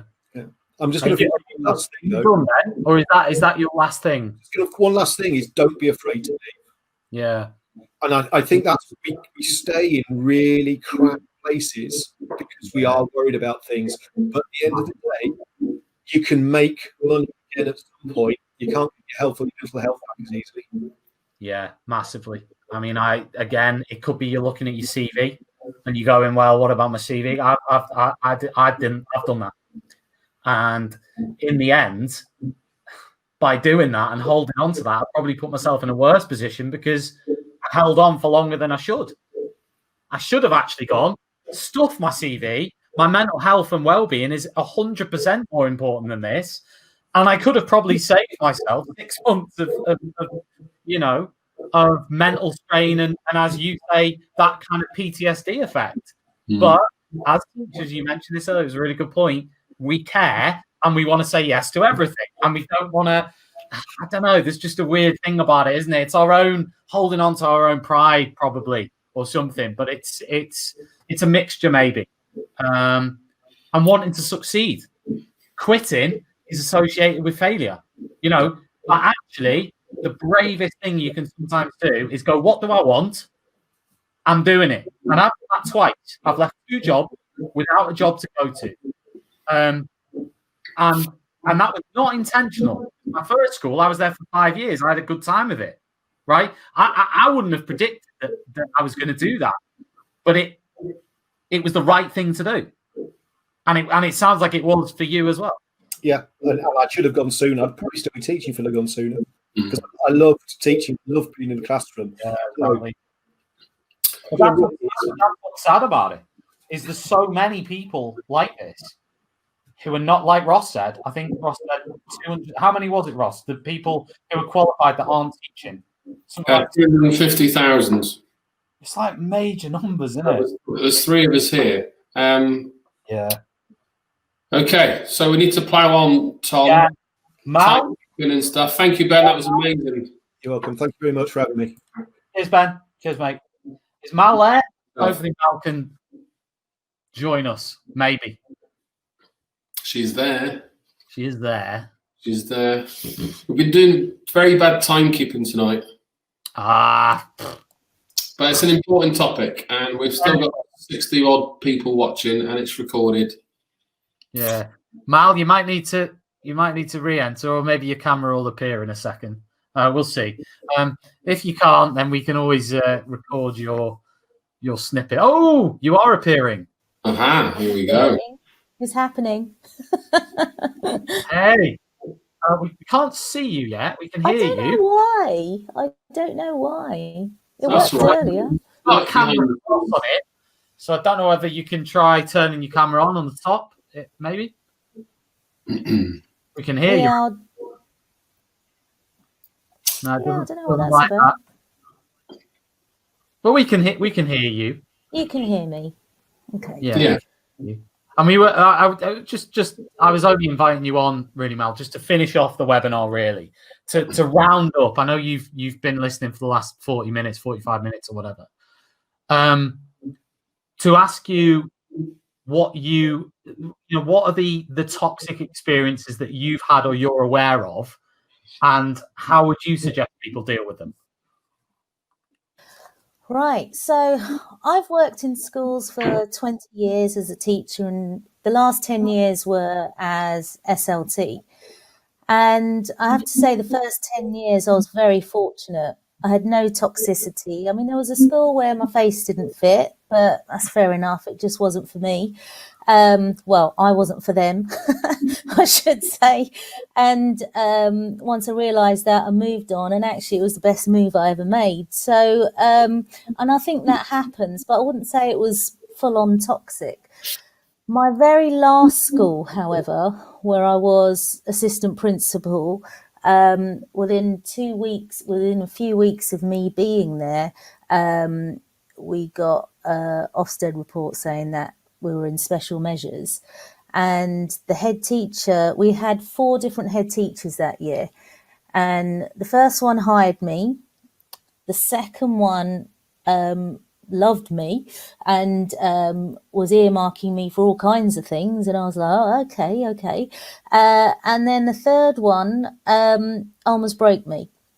And I've always been very fortunate with working with head teachers, and usually quite often head teachers that have been quite difficult with other people, I've got on well with. And I'm probably because I stay well out of the politics and that kind of thing. But I don't know, I think I've been fortunate. But in this case, I was working closely with a head teacher, and it was extremely difficult.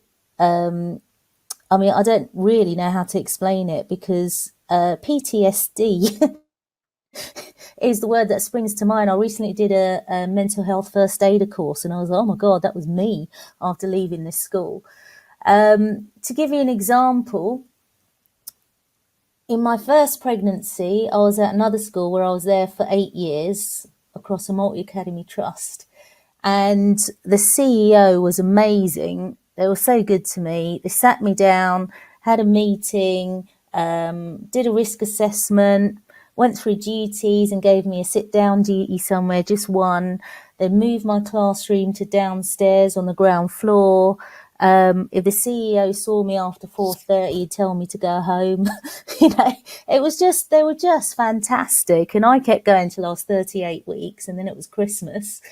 And I just felt really looked after. In this toxic school, I had nothing. I had no support. It seemed to be an inconvenience. In fact, the head teacher told the whole of the senior team that I was pregnant before I told my family. And this was before 12 weeks, and I'd had about 3 different miscarriages. So I was absolutely upset about that. And my work husband let me know that this had, he told everyone when I was at one of the appointments, which it really did upset me. I had to push for a risk assessment. And this head teacher, who clearly didn't have a clue, was like, oh, do people do that anymore? I was like, yes. And I knew there was a few other women at work that were trying to get pregnant or wanted to be pregnant. So I was pushing and pushing for this risk assessment, even getting one from the local authority and stuff. And it was actually done 2 days before I left for maternity leave. And he was like, shall we bother doing this? And I said, yes, only because I wanted to make sure that he did it. So then when the others after me were pregnant, he'd know what to do. But most of the questions were pointless. Is your chair comfortable? Well, it's a bit late now, that kind of thing. But it's that sort of thing where, I mean, although I was in SLT, I didn't feel looked after. And the stresses of, I'd worked in a school in special measures before. This was the school I was in 8 years. And it was actually a wonderful experience because we worked together as a senior leadership team. We moved that school together from a notice to improve to outstanding in 3 years. And it wasn't by thrashing the staff and putting everyone on capability or anything like that. It was through supporting. And in this school, whilst this head teacher was very supportive, he kept saying, oh, yes, I really believe in coaching. He'd then say to me, so I'd introduced a coaching culture just before he'd come in.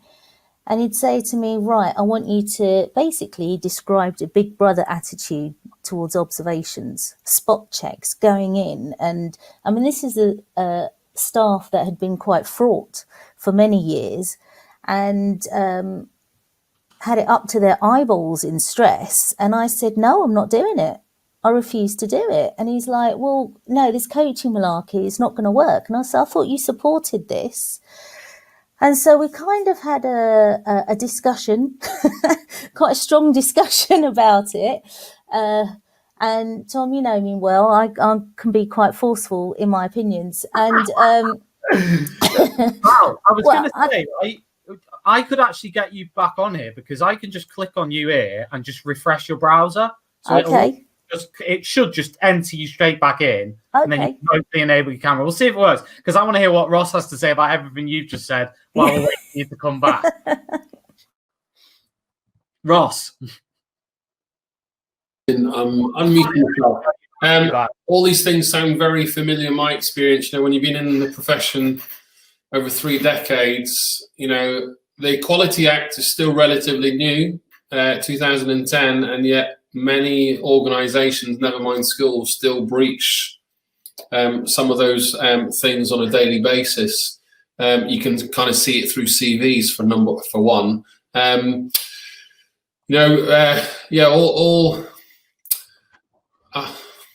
trying not to get too gender specific here, and we're all very familiar with, you know, white male and all those types of things in our school leadership positions. But it, you know, and I'm not to say there aren't some, you know, female bullying out there, but it often tends to be men. But, you know, particularly with the issue that Mal just raised about pregnancy and this unawareness of just due diligence and care and HR processes. One of the most fascinating aspects of my school leadership was being around the HR table to truly understand every individual adult in the organization. So I had 250 staff. So it was a challenge to know everybody's name, never mind their needs and then their professional development needs and their strengths. But then when you've got a policy in place, I put it in the chat box, does your school have a wellbeing policy? Have you seen the whistleblowing policy? All these things make a big difference. But then a great leadership team adapts the policy on paper to the individual. And that's clearly not the case in many people's conversations we're seeing here, and obviously the one that Mal's just shared with us. Mal, I don't know if you can you hear us still? I can. Yeah, I'm not sure what happened. It's weird, isn't it? Because it worked earlier. Yeah, it was working. Never mind. So this head teacher, he caved in and said, okay, you've got until Christmas for this coaching malarkey, and then we'll change it. But in January, Ofsted came in, and by January, I was on the edge because this head teacher was very, very difficult to work for. When Ofsted came in fact, this head teacher wouldn't let me talk to Ofsted, which it's the first time I've gone to my office and cried my eyes out in my entire career, because I was like, you're basically saying I'm incompetent, which even saying that word chokes me up because I pride myself on my professionalism. And he basically said that, no, you don't come across well. And I was like, you're judging me because as far as I'm concerned, within a senior team meeting, our job is to challenge, is to argue and challenge and to get the best decision out there. And he just saw me as a troublemaker because as far as I could see, the decisions being made were ridiculous. Anyway, so when the report eventually came out, of the 20 things that Ofsted praised, about 16 of them I'd introduced. Brilliant. And the head teacher stood there and he was reading it out. I think we were in the library in the school for some reason, and everyone was just looking at me, but I was standing there close, just trying to hold it together. And he was like, and he reluctantly said, well, we just need to thank Mal for these things. You know, you name it, it was in the report.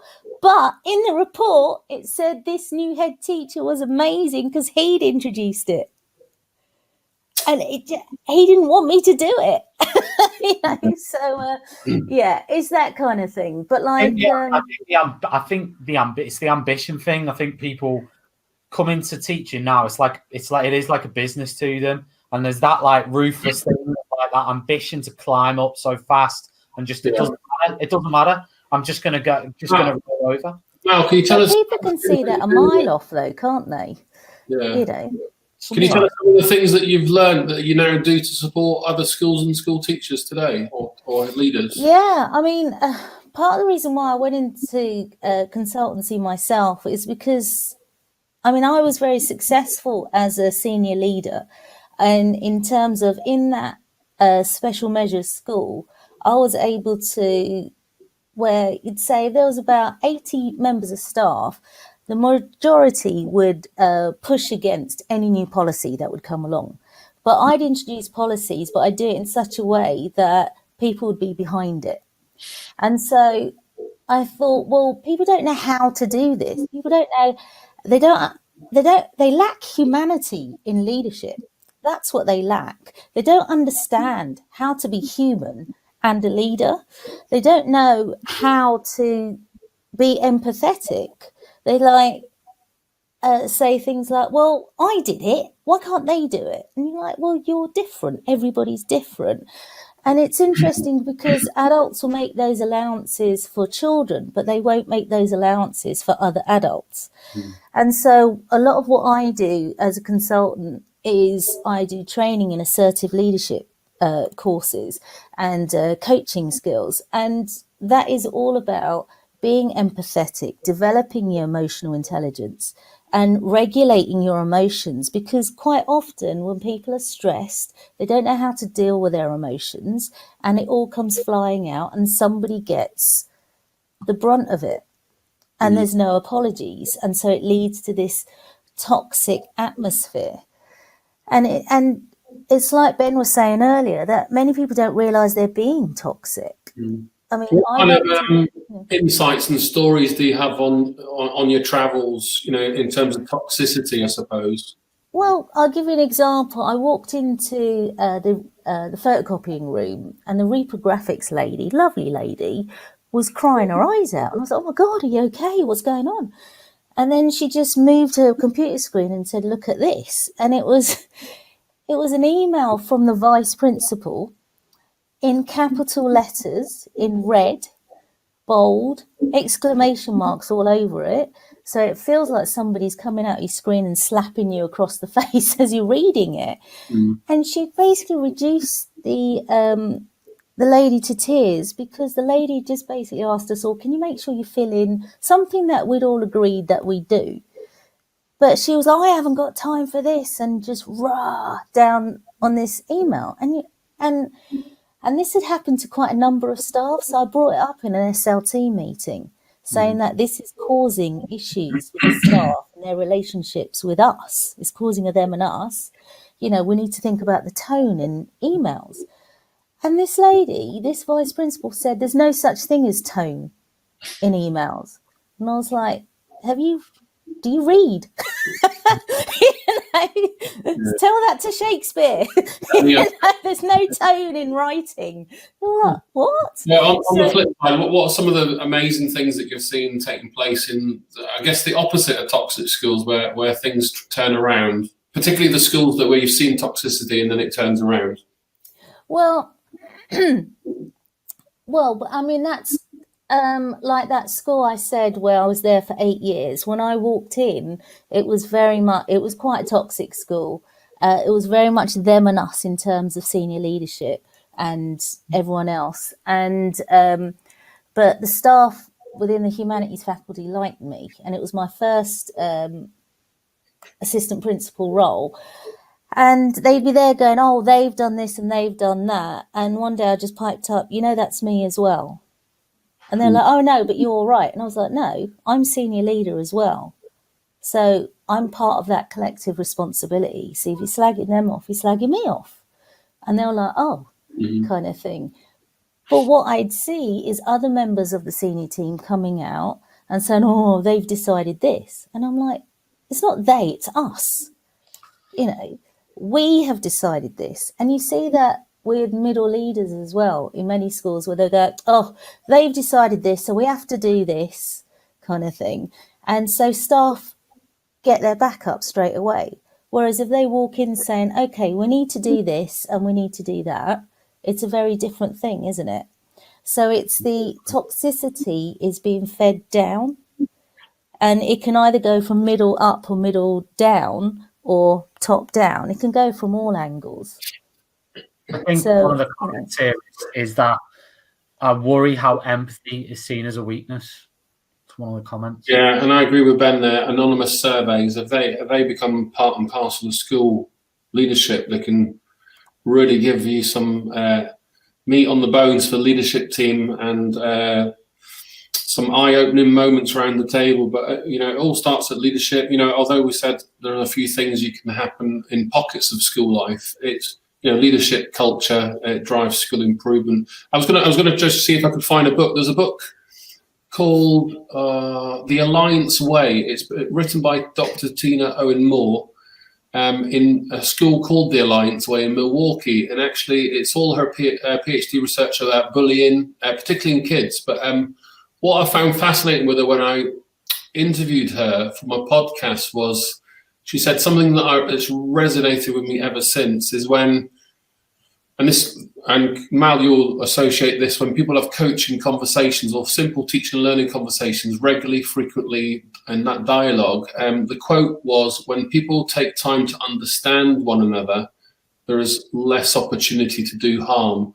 And it pretty much sums up everything. You know, when I used to design whole appraisal systems for 250 staff, you know, that cognitive bias that got me interested in that psychology, the amount of sweeping statements from school leaders around my leadership table about, oh, Tom's gone home, he's lazy, let's not give him a pay rise. Hey, bloody hell, Ross, you're using me. All these things. That sounds accurate to me. Yeah, and it's because people don't really understand each other's pressures or home circumstances. So, you know, going back to that point about HR teams and your brilliant HR processes make a big difference to supporting school people behind the scenes with their, you know, to a degree, their home circumstances. Absolutely. I think it's difficult to talk about work. Like whenever I coach people are, I'm not sure how much I can talk to you about, you know, because the thing that's bothering me is my home life. And I'm like, well, if that's bothering you at home, it's going to affect at work, isn't it? We're not robots. So if you want to talk about it, that's fine. And vice versa. Work will affect home. And there seems to be a lack of allowance of that in many schools. Not all schools, but there is a lack of allowance. What are your top tips for people watching, listening, if they think they're in toxic school and now they've seen all this and heard it, everything, think, right, I am, what would you signpost them to do first, or read, or go and find out more about? The first thing is people, I think this was said earlier, where people feel like, oh no, I need to keep going. I don't want to give up.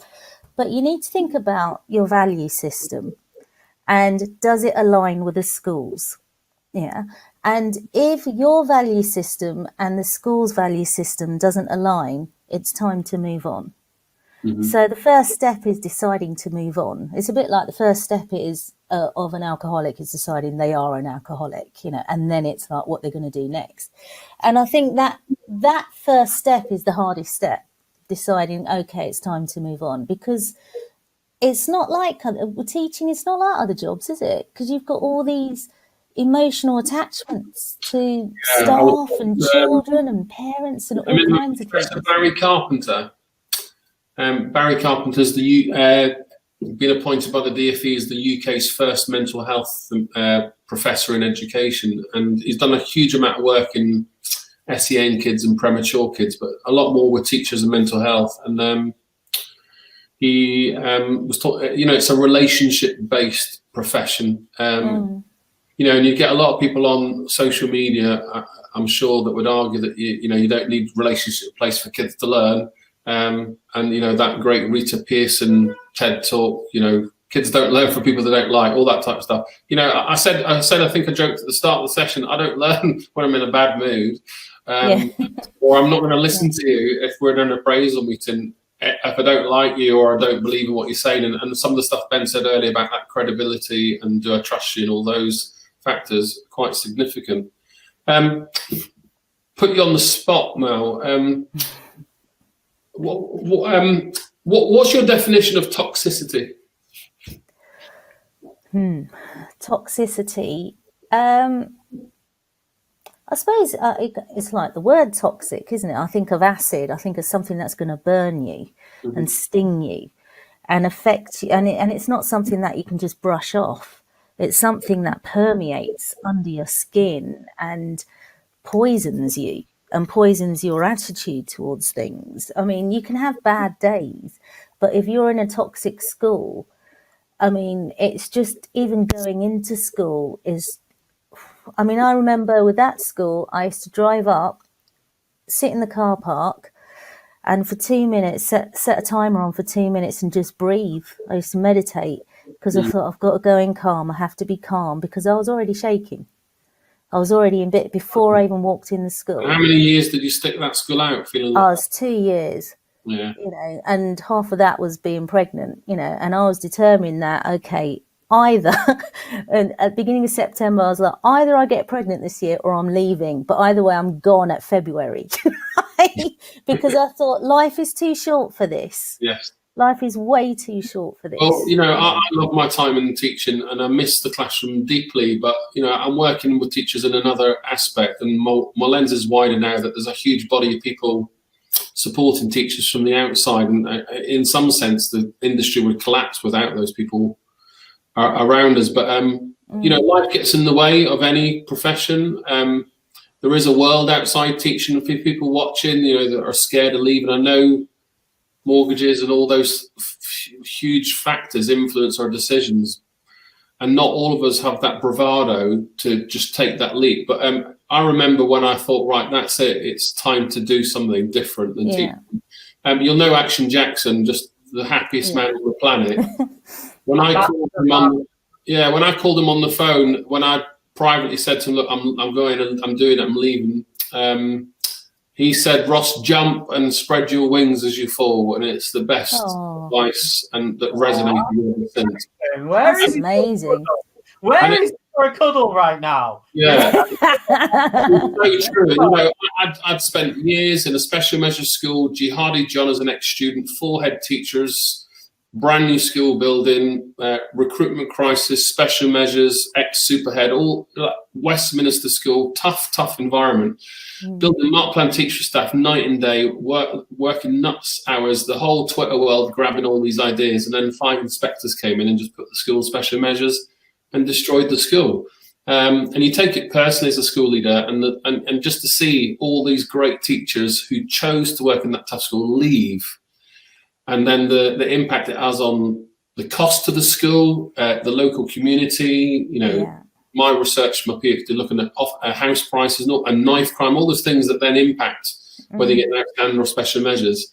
We do a lot of silly things to each other in our profession, and it's not needed. Anyway, I'll get off my high horse. I will say one thing, when I was in that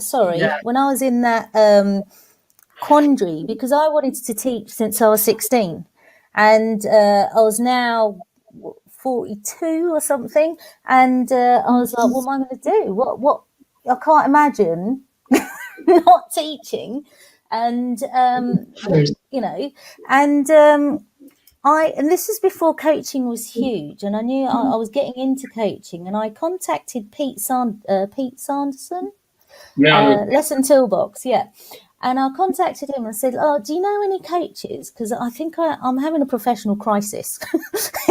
And he goes, give me a call.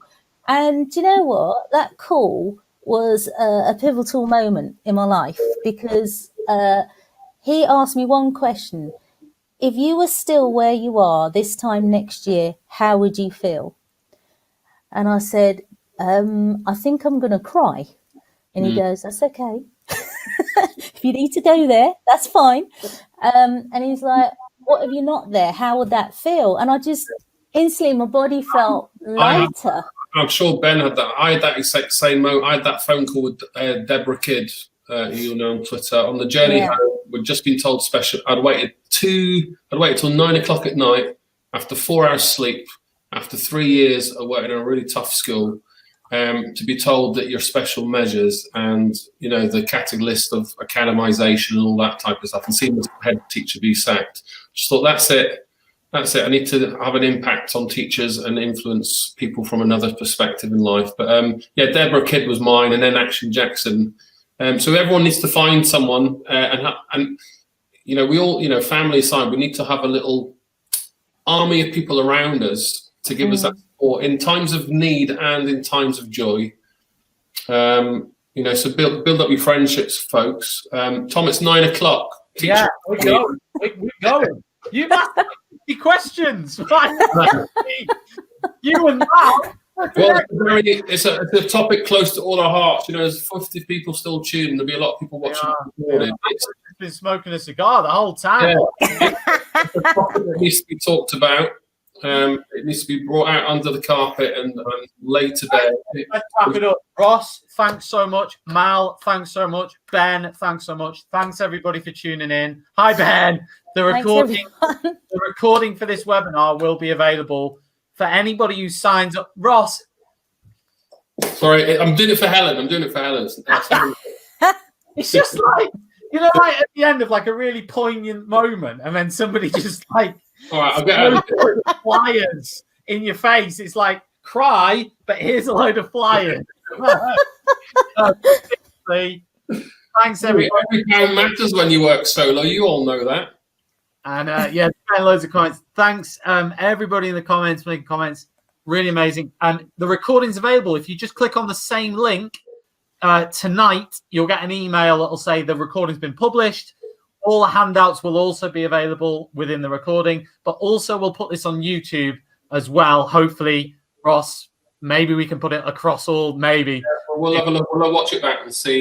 Whatever we do, there won't be any chat on there. So all the chat comments won't be in the recording, whether it's on YouTube or otherwise. The chat comments won't be there, and neither will the all the toxic leaders watching.